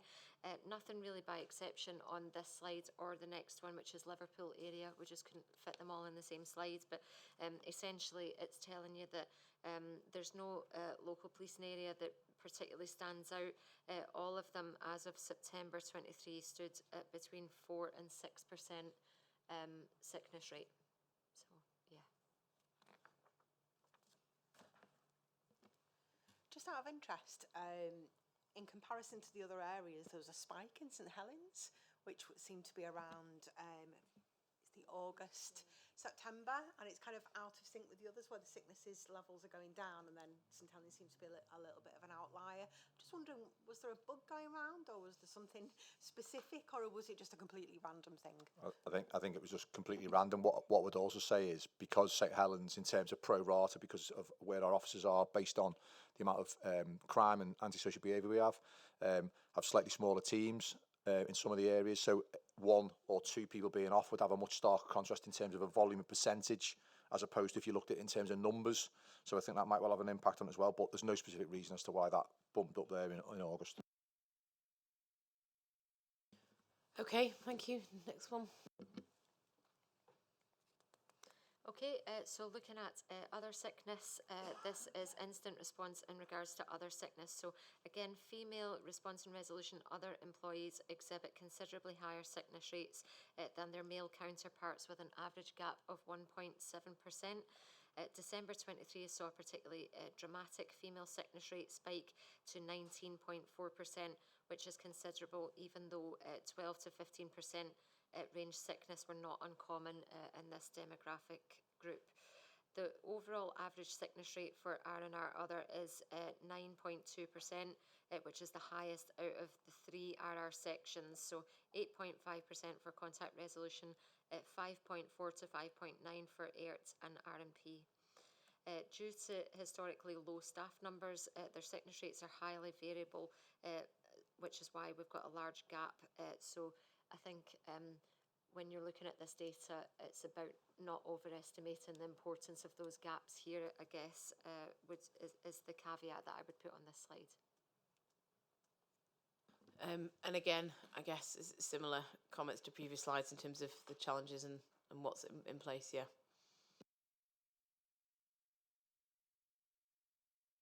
Okay, any other questions on the sickness? Yeah, John? Yeah, just one for my own peace of mind. Is the sickness recording if it's per person, if they have, say, stress and digestive disorder, because I see they appear quite a lot, if they're related to the same person, are they recorded as one incidence against the, say, the primary cause, or do other things like headaches and other issues also get recorded? No, it's the primary cause of sickness. I've just checked it. That's right, isn't it? Primary cause of sickness that we record. So it only allows us to record one. So yeah.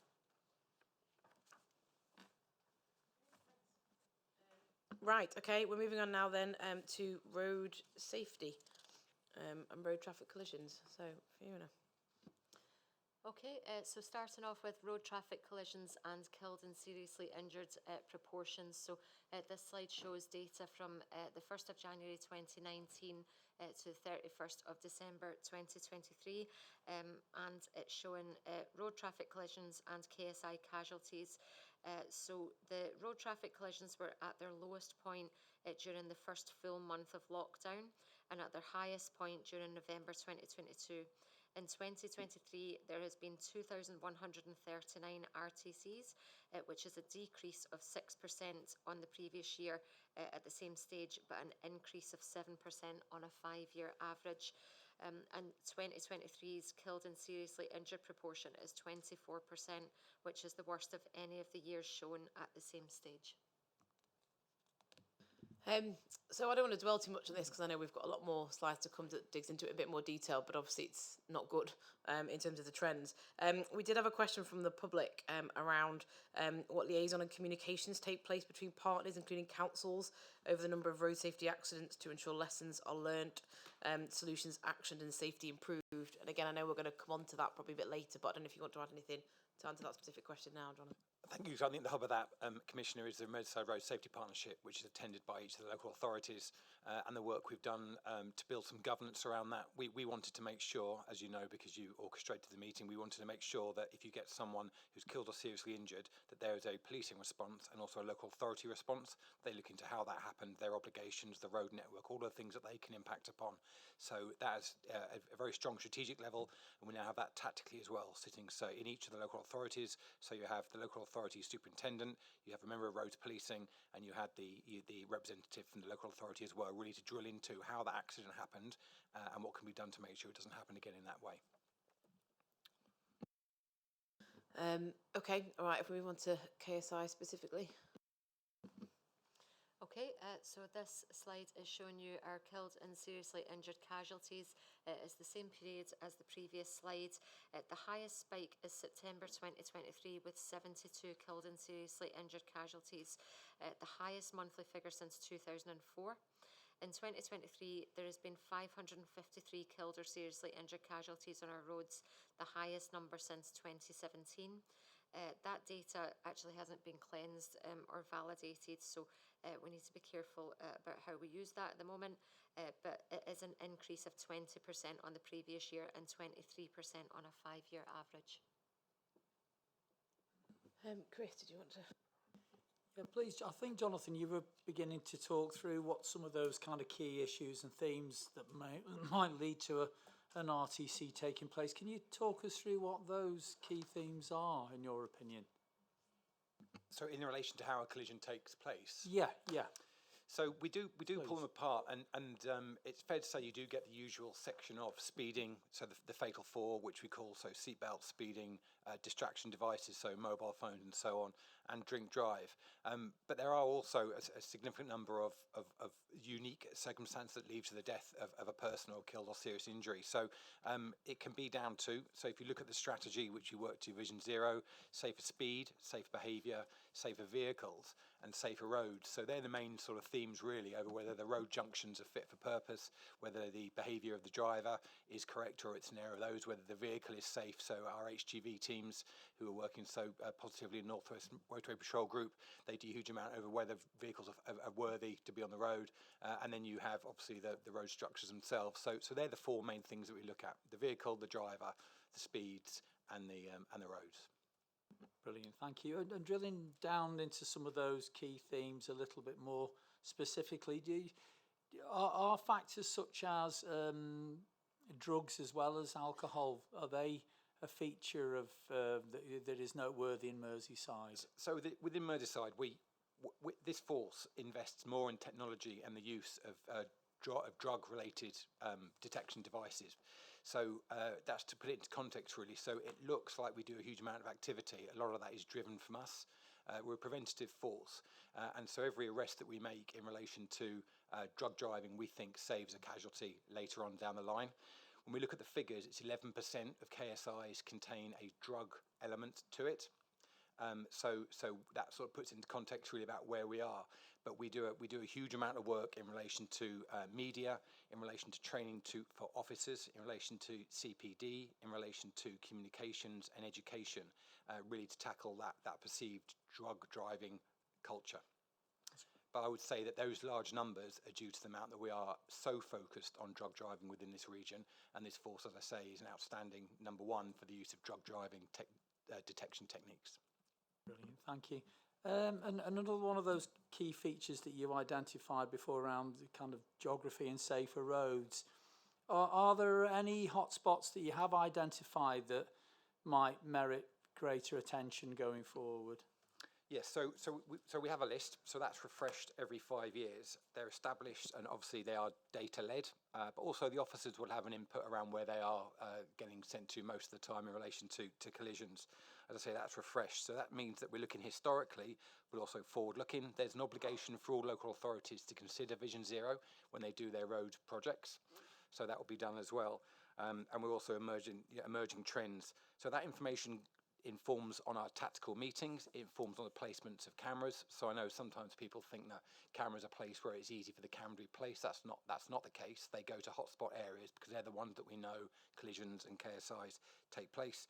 So we also share that within the Safer Roads unit of where those locations are, and they constantly look for new sites, new techniques for monitoring those areas. So we do use a huge amount of technology within roads policing, funded by us and our partners, and that information also goes to joint agency groups, so that each local authority is aware of the hotspot areas within their local authorities, so they can also do their preventative work. That's brilliant. That's been really clearly explained. So just one little last detailed question. Just looking at the graph, do you know why there was such a significant spike in September? Yeah, sadly, that's the M53 coach collision. So although there were the 2 fatalities, and obviously our thoughts were with them, but there's also a number of other seriously injured children within those vehicles, and that's why there's that spike in that month. Thank you. Cheers. Do we know yet what the cause of that incident was? That's still ongoing, Is and it ongoing? that will sit with the coroner. Okay, right. Okay, any other questions on this one? No, okay, next slide then, thanks. Okay, so moving on to fatal casualties then. So this slide demonstrates in 2023 there have been 32 fatal casualties. The number of fatalities is the highest annual total since 2009, which was 46. The 32 fatal casualties are a 68% increase on the previous year at this stage, and a 45% increase on the 5-year average. But as someone who commutes to work on my push bike, I can't get over that since the end of the pandemic and the beginnings of the end of lockdown, just how much more irate road users seem to be, and so how much busier the roads are.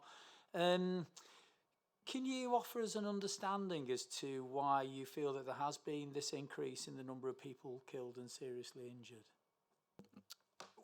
We're still going through the data, so this is a national issue in that we are seeing less collisions across the country, but the severity seems to be changing.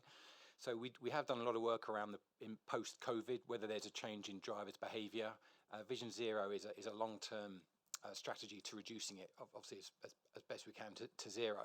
But at the moment, I'd say it's unclear nationally. So it sits within the ROPSTRA, which is the Roads Policing Strategic Risk Assessment, is to fully understand why there is a change in people's behaviour.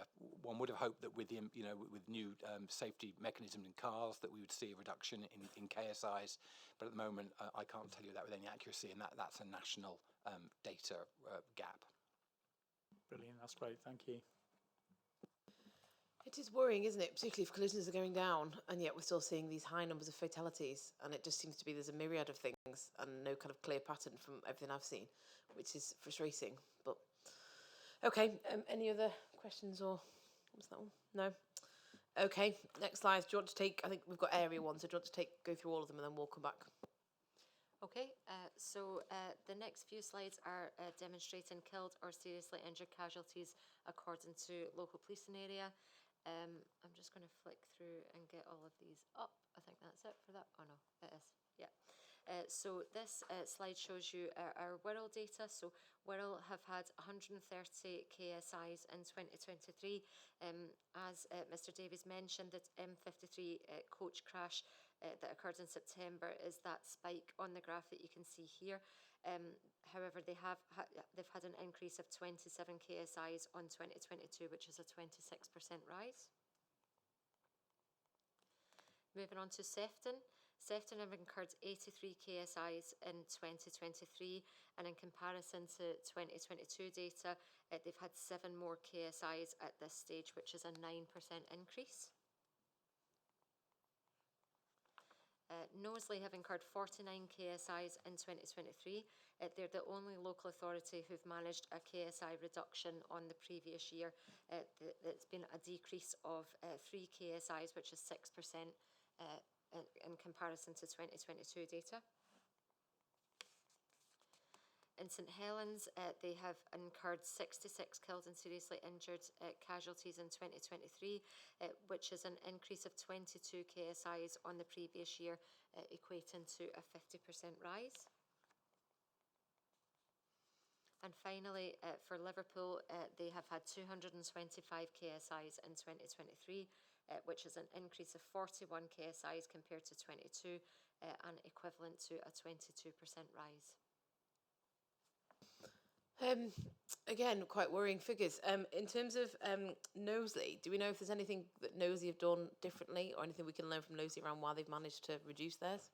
So each local authority has got a slightly different profile around what is happening with them. With Knowsley, it's school children. So a huge amount of work has gone on with school children in the early hours, or on the way to school, in the darkness and so on. So Wirral's are slightly different. Wirral's is elderly road users as opposed to elderly drivers. So each local authority has a different plan, and Knowsley's is around school children, and the team there have done a huge amount of work. So we do take what works well in various areas, but at the moment I would say that they have a slightly different profile. I'm not saying it's easy to deal with, but they know it's school children. They've worked with the schools around safety. That's interesting. And then in terms of the Wirral then, so we know that they've introduced 20-mile-per-hour limits, and we also had a public question about this. In terms of, do we have any views around whether we can assess the impact of that? I'm conscious that I think it only officially went into being a few weeks ago. But also there was a question from the public around what approach is going to be taken in terms of how fast people will be going that will be regarded as offence, saying that they find it quite difficult to drive at or near 20 miles per hour without constantly monitoring the speedo. What's your kind of response to that? So I would say it is too early to look at and assess how that has an impact on KSIs. There's been a period of warning drivers, and it's been obviously the signs had to go up and the packages had to be put forward. So it's still in its infancy, and any trend in KSI reduction will change.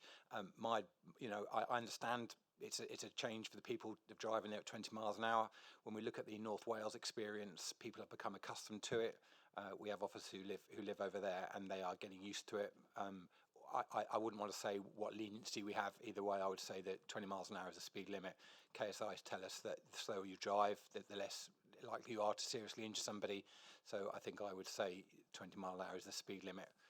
What local arrangements are made at the moment, we really need to work those through.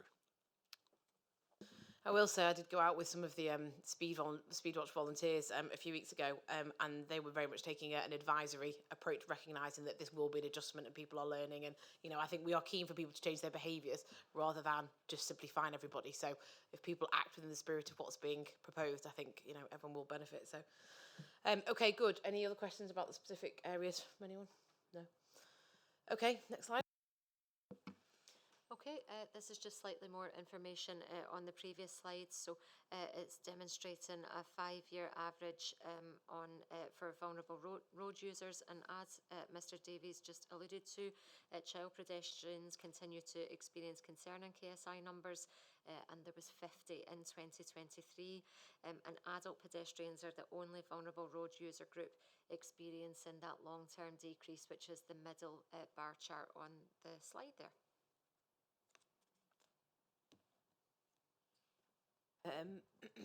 So I guess one of the other concerns is going to be about motorcyclists, if I'm reading that right, because they've had quite a big spike as well. Yeah. Do we know anything specific around why motorcyclists are seeing a jump? So again, we've pulled this apart internally and with partners, and we can't see any reason for it. The figures are relatively low in comparison, so a few more collisions can disproportionately affect the spike. We do a lot of work with Bike Safe and my motorcyclists, and we've just launched this year's Bike Safe campaign, and we've got various other mechanisms. So a concern, but there is some work going on around that particular group of road users. Okay, great, thank you. And then just while we're on this one, so we had a couple of, again, public questions around this, particularly asking around accidents that have been in the last 3 years involving a police vehicle and any other vehicles or pedestrians, and whether any fatalities or injuries involved to the police or public.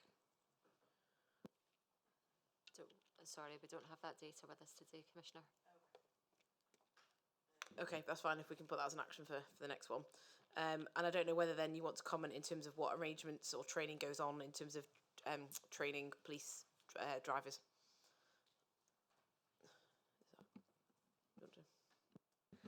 So in terms of training police drivers, clearly we've got a driving school based at Lee Green, so run by an inspector.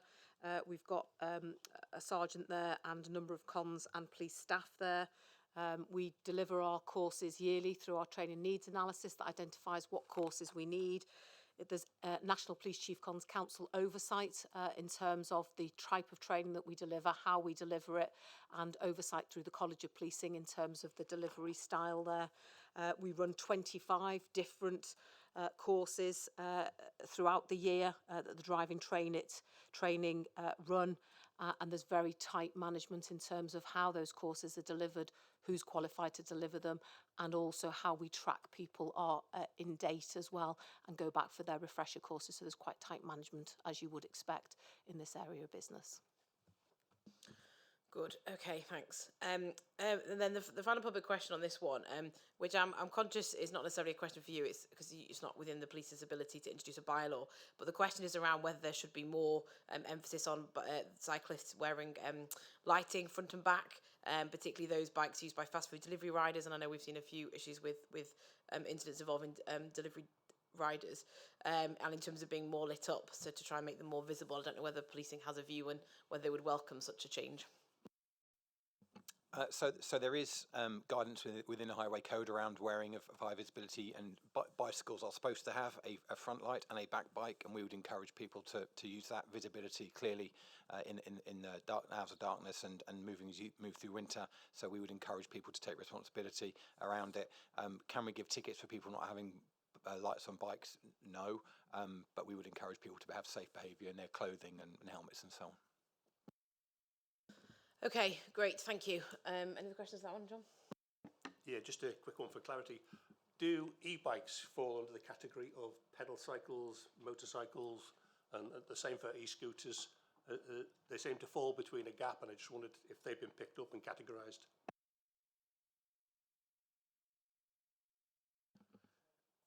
They don't come under pedal cycles, so they come under, I believe, other vehicles. So we don't see a huge amount of KSIs, judging by these. There's quite a lot of antisocial behaviour around them. So they are categorised, we do track, but they don't fall under pedal cycles. Okay, thank you. Any other questions on that one? No? Okay, next slide then. Thanks, Fiona. Okay, so moving on to our enforcement overview. This slide shows our tickets, camera and summons, as well as total enforcement action in Merseyside in 2023. So what the slide is showing you is that ticket enforcement and camera enforcement has increased during that period. So tickets have, the percentage ticket increase is 9%, and the percentage camera increase is 6%. Summons, which is the top line, number of summons have reduced slightly from 6,697 to 6,567, which is a 2% decrease in the total. But total enforcement action has averaged 6% higher in 2023 in comparison to 22. That's helpful. I was definitely reading that as enforcement had gone down. So that's so. That's just for summons. That's the summons line at the top. So so summons is the top line, is it? Yeah, yeah. I don't think that because the colour suggests that the summons is the bottom line. Yeah. And then the top dotted line that's going down looks like it's camera. So total. I think that might be an error on the graph, Okay. Commissioner. So the numbers are factually correct Right, in okay. this slide. So I can take that away and check it. But Okay. I think it's just an error in the colours. Yeah. Okay. Because it would be great to be able to say that enforcement is going up in terms of based on what we're saying. Enforcement is definitely up this year. Okay. As opposed to last year. So great. Yeah. Okay. Good. John, do you want to ask a question? Could you explain who carries out each type of enforcement? Yes, so if I use the word TOR, so that's a traffic offence report, so TORs and summons are issued by various policing strands, so it's not just roads policing who issue these, it's a one-team approach across the whole force in tackling KSIs and also the criminal use of roads.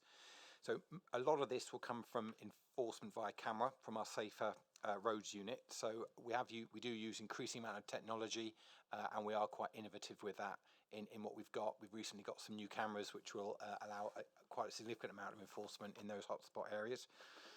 So we have static and red light cameras as well as deploying our camera enforcement officers. So that's a full contribution across the force in relation to cameras and also in summons. So we do encourage other strands to take positive action in operations, campaigns and so on, whether that be Operation Limit, which is our Christmas drink driving one, or whether it's around sporting events where we can reasonably foresee drink driving going up.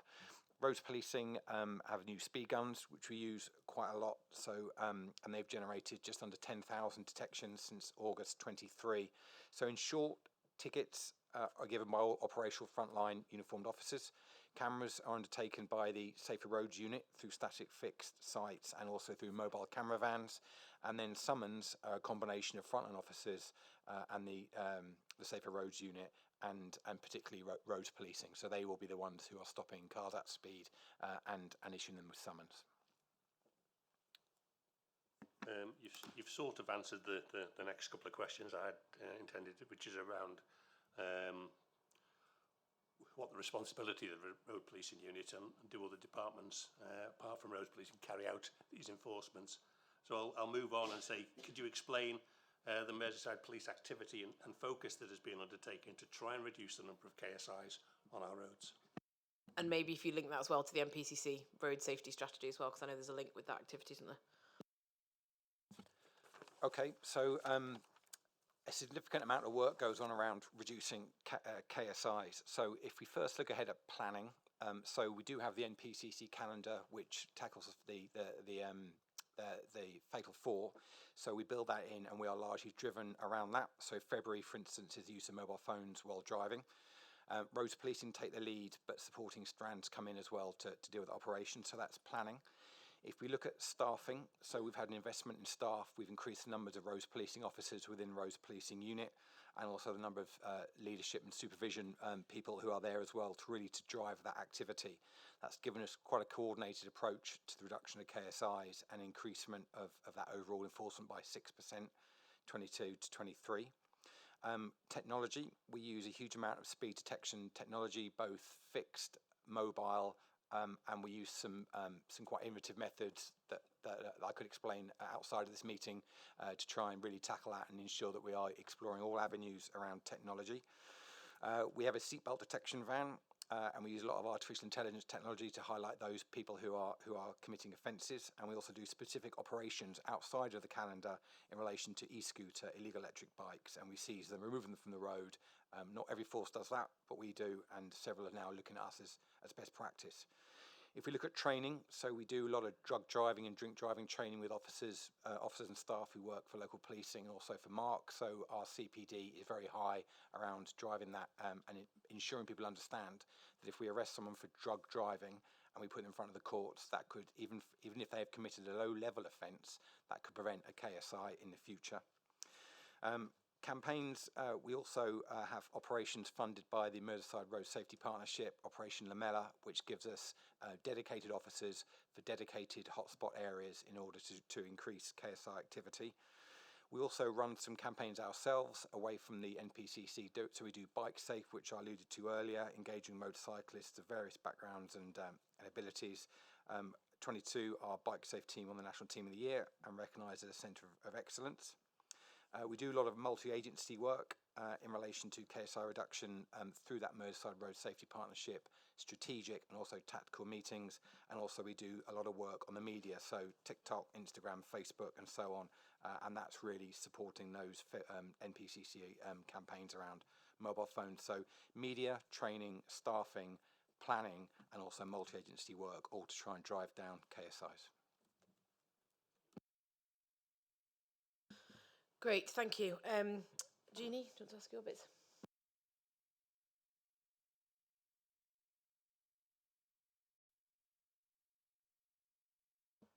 Just wondering where educational courses fit in with this. So, you know, how many people have we got through and going through educational courses rather than receiving a fine or points on the licence, or does it all combine together? I've got that data here.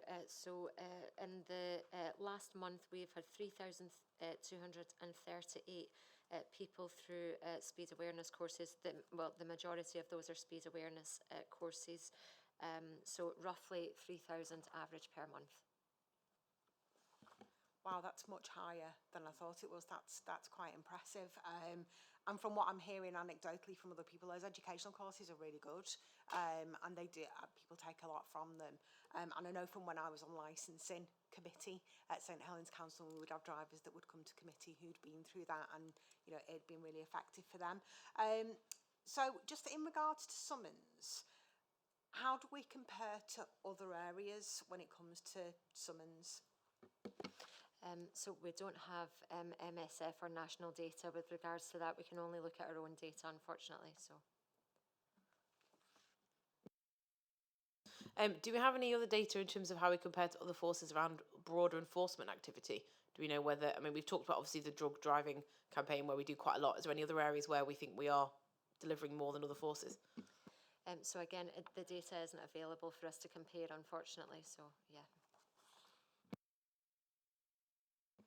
And then just another one from me, again, because it comes up all the time when we're talking to residents. How is dangerous and pavement parking being enforced? Because that's a really, really big issue for the public. But equally, I know it's not all down to policing, and so I'm interested to see how you're tackling that. Thank you. So multiple means of dealing with pavement parking. So the standardised way would be an officer witnessing someone parking or finding an improperly parked vehicle and issuing a ticket. It's also admitted via single online home, so people will say that there's people parking on the highway on the pavement, sorry, in our areas, and that will get a response. So the officer will issue those TORs, those traffic offence reports for offences, send the issue to the relevant local policing inspector. They then attend the location and conduct some further enforcement and inquiries.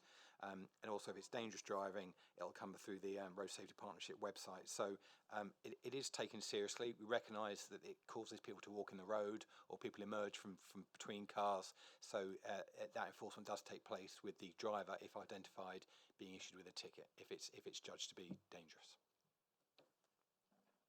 So just to re-emphasise that then, people need to be reporting this online with photographic evidence when possible to make sure that it's tackled. Is that correct? Exactly, yes. So if the officer witnesses it, they will issue a tour. If somebody sees it and passes it single online home, it'll come to my team rather than Mark's. They'll assess it, and then either a roads policing officer will attend, or it'll get past the local policing for them to send an officer to attend and make that assessment.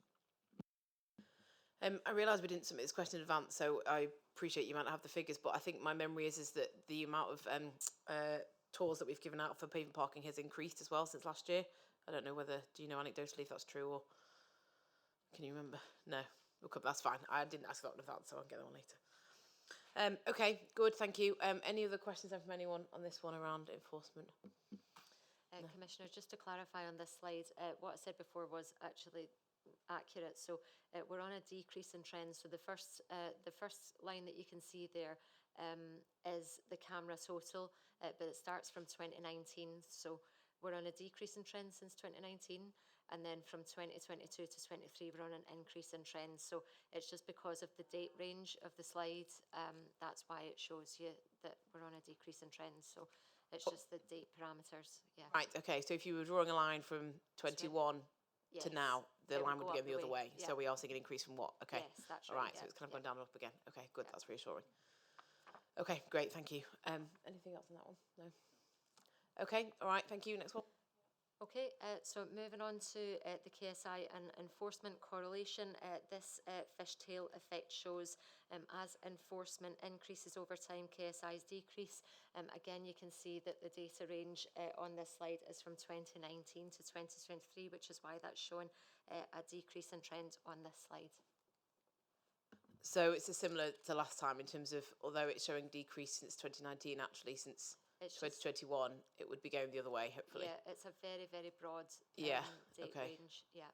But we are seeing more enforcement, and hopefully then that in theory should lead to a reduction in Yeah, so KSIs. you can see, although the figures aren't there, you can see from, say, May 2022 that the lines are increasing.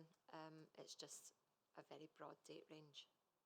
Although interestingly, it doesn't seem to be, like, we're actually seeing the orange line, the KSIs are still going up, even when total enforcement seems to be going up as well, which is unusual. Is that right? I don't know. That's not how I see that, but yeah, we'd have to look at that. Yeah, at a different time period. Slide, I suppose, to show it. Yeah. Okay. Yeah. Anyway, clearly there is a link between enforcement and KSI, so more enforcement is welcome. Is what we want. Yes. Okay. So in terms of enforcement, we've covered quite a lot already. I had a question about the drink and drug driving, but I think you've covered that, Jonathan, particularly some of the work over Christmas. The MVET team, do you want to explain what that is and what they do? Thank you. So MVET is Matrix Vehicle Enforcement Team, and they tackle serious and organised crime. So it's essentially around making the road network uncomfortable for people who use serious organised crime, and that supports certainly what they do on the North West Motorway Patrol Group. So they've got quite a lot of specialist and enhanced training around tackling OCGs and serious organised crime. They work within the force and cross-border, so they've been known to work along with our county lines teams around our responsibilities there, and they will go to where Merseyside OCGs are operating. They came in April 21, focused on development, so ANPR hits to have an established ANPR team called Eagle Eye. They will put up ANPR hits around vehicles and drivers of interest, and the MVET team will then respond to that. They do tickle out OCG, however, they also are having a major part in KSI reduction. So just because they are tasked with that, they will organised crime, they get involved in KSIs quite frequently, and their drink and drug use is well known to us. So they support our KSI reduction. They are not purely just dealing with organised crime. Good, okay. Any other questions then about enforcement or anything else anyone wants to clarify on that one? No. Okay, all right, next slide then. Okay, so moving over into Operation Brookdale. Op Brookdale was originally introduced in 2012, that was in response to a rise in reports of the illegal use of scrambler and off-road bikes, specifically over summer, and that is now run all year round. So Brookdale also extends to e-scooters, which has been an emerging trend across the country, but remain illegal for use on public roads. Apart from those being trialled by certain councils. And what this slide essentially shows is that we have seen a 63% drop in reported Brookdale activity, which is the lowest figure since 2021. Okay, yeah. Could you give an overview of Operation Brookdale and how it's been enforced, and explain perhaps why there's been this decrease in the reported activity? Yeah, I'll take that one. So I think it's really interesting. A couple of points to note. Seasonality will form a part of this. You know, as you would predict in the spring or summer months, you do tend to see in the daylight hours an increased presence of scrambler bikes and such likes, which means that those incidents will be reported to us. I think what we've also seen is a transition away from scrambler bikes to electric bikes. So in terms of the noise that the scrambler bike will emit, the electric bikes are much more quieter and not heard as much. Certainly the electric bikes do cause us a separate set of issues, which I'm sure we'll come on to shortly. So in terms of the engagement with our communities, we have appointed a lead, one of our community inspectors, who is working to develop our 4P approach. So we're really working with partners. It links back into our work within the schools, and then really looking to see where are those hotspot locations so that we can develop a problem-solving plan so that we can work collectively with communities and partners to prevent that activity. Final question. Are there many reported incidents from or involving food delivery drivers? Yeah, there are, and I think, to be fair, we did see a significant change post the pandemic in terms of the delivery driver methodology and use of electric bikes. And it's fair to say that we have seen a reported commensurate increase in them being victim of offences, but also those bikes being used in road traffic offences as well. So again, key really to our approach is that engagement and education with the companies that use those bikes, and that partnership approach really, so that we can give them the crime prevention advice and support them in safe delivery of their business.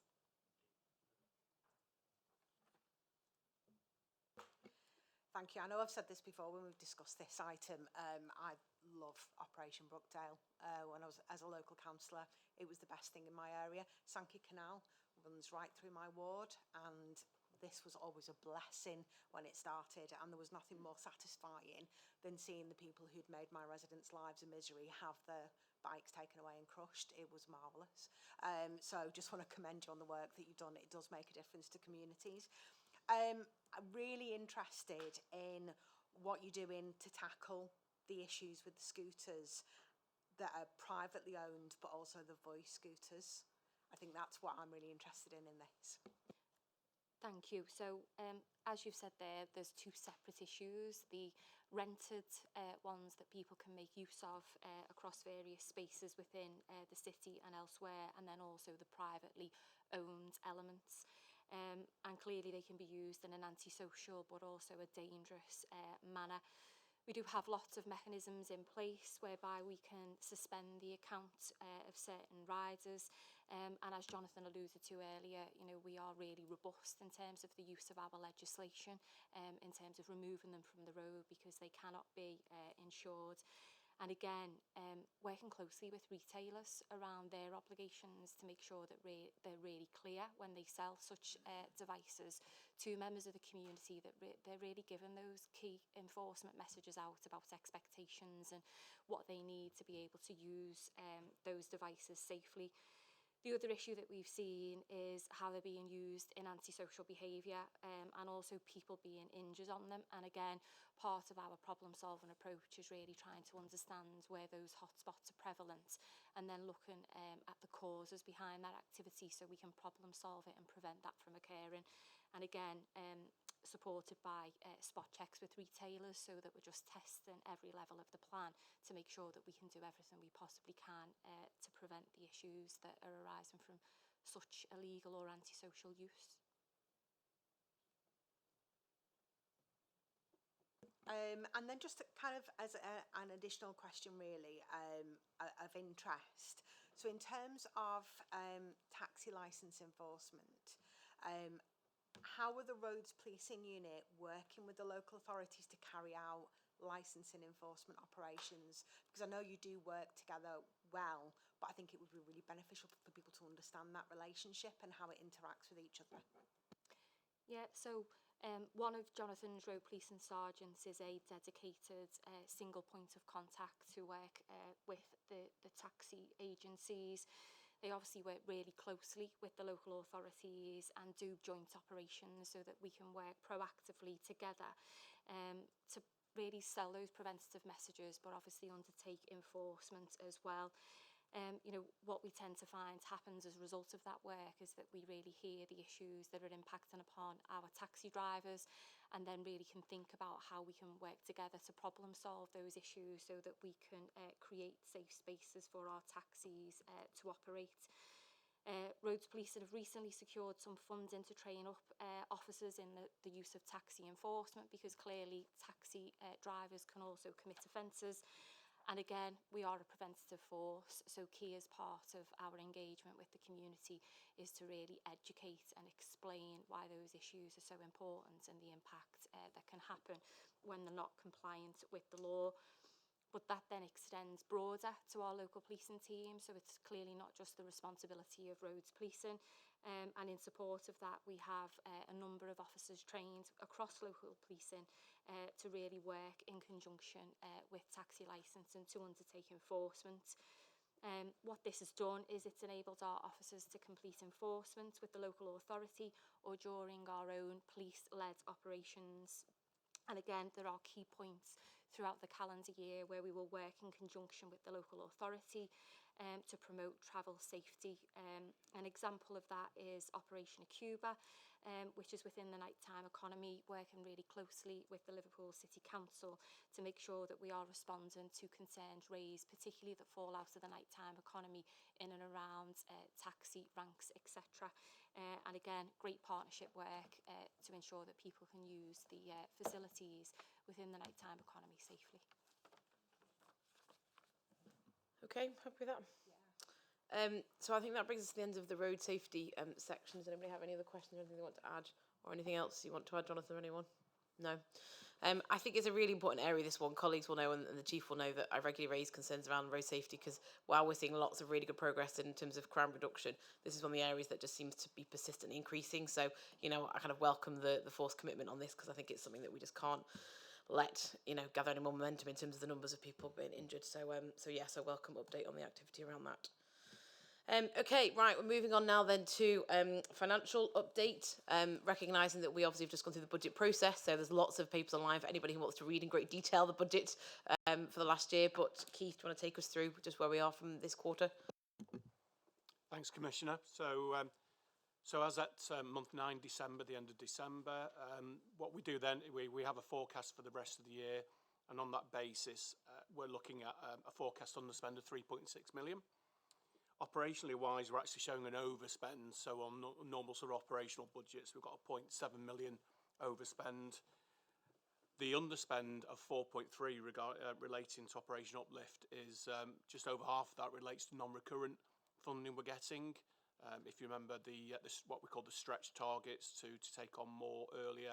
So that's a non-recurrent, so that's more than half of that.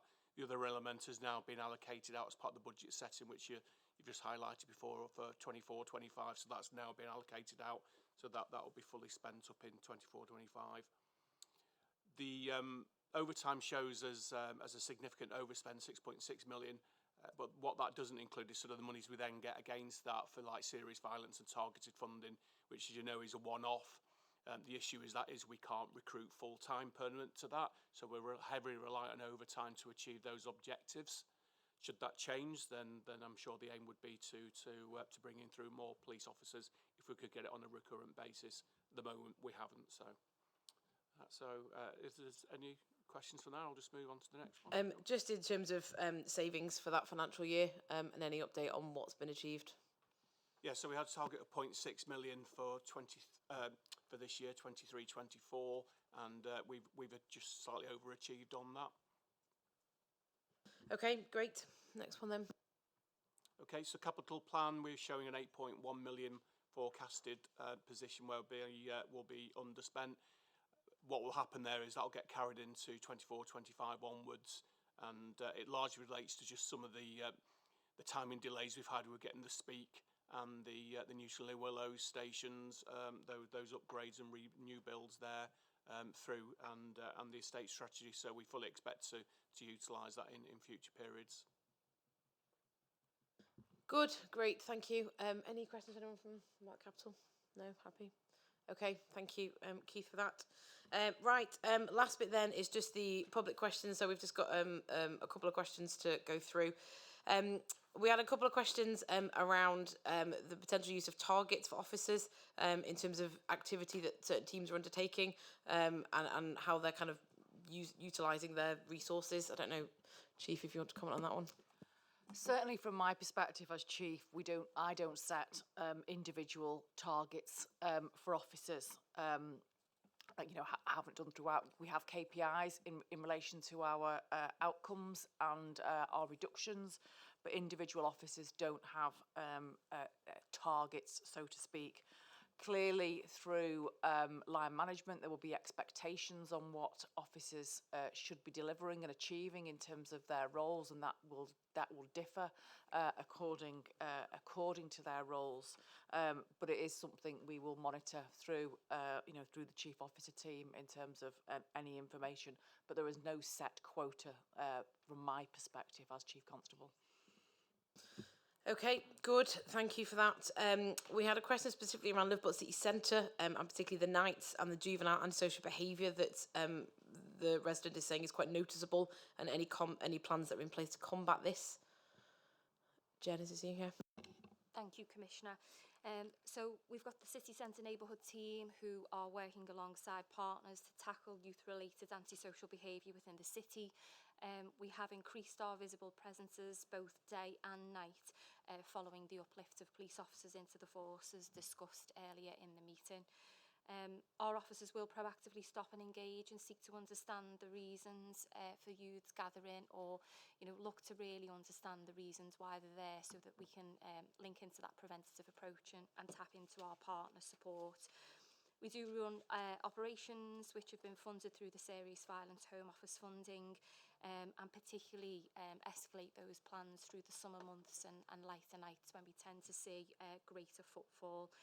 We continue to engage with youth diversionary teams such as Positive Pathways to engage with youth.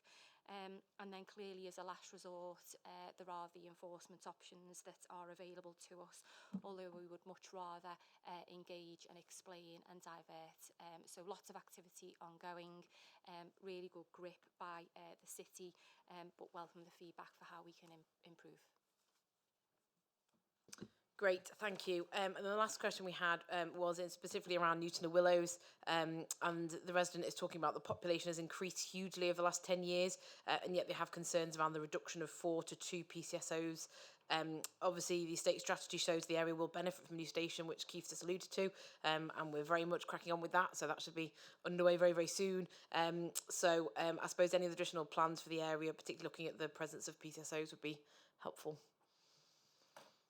Who's going to take the Jen? Yeah.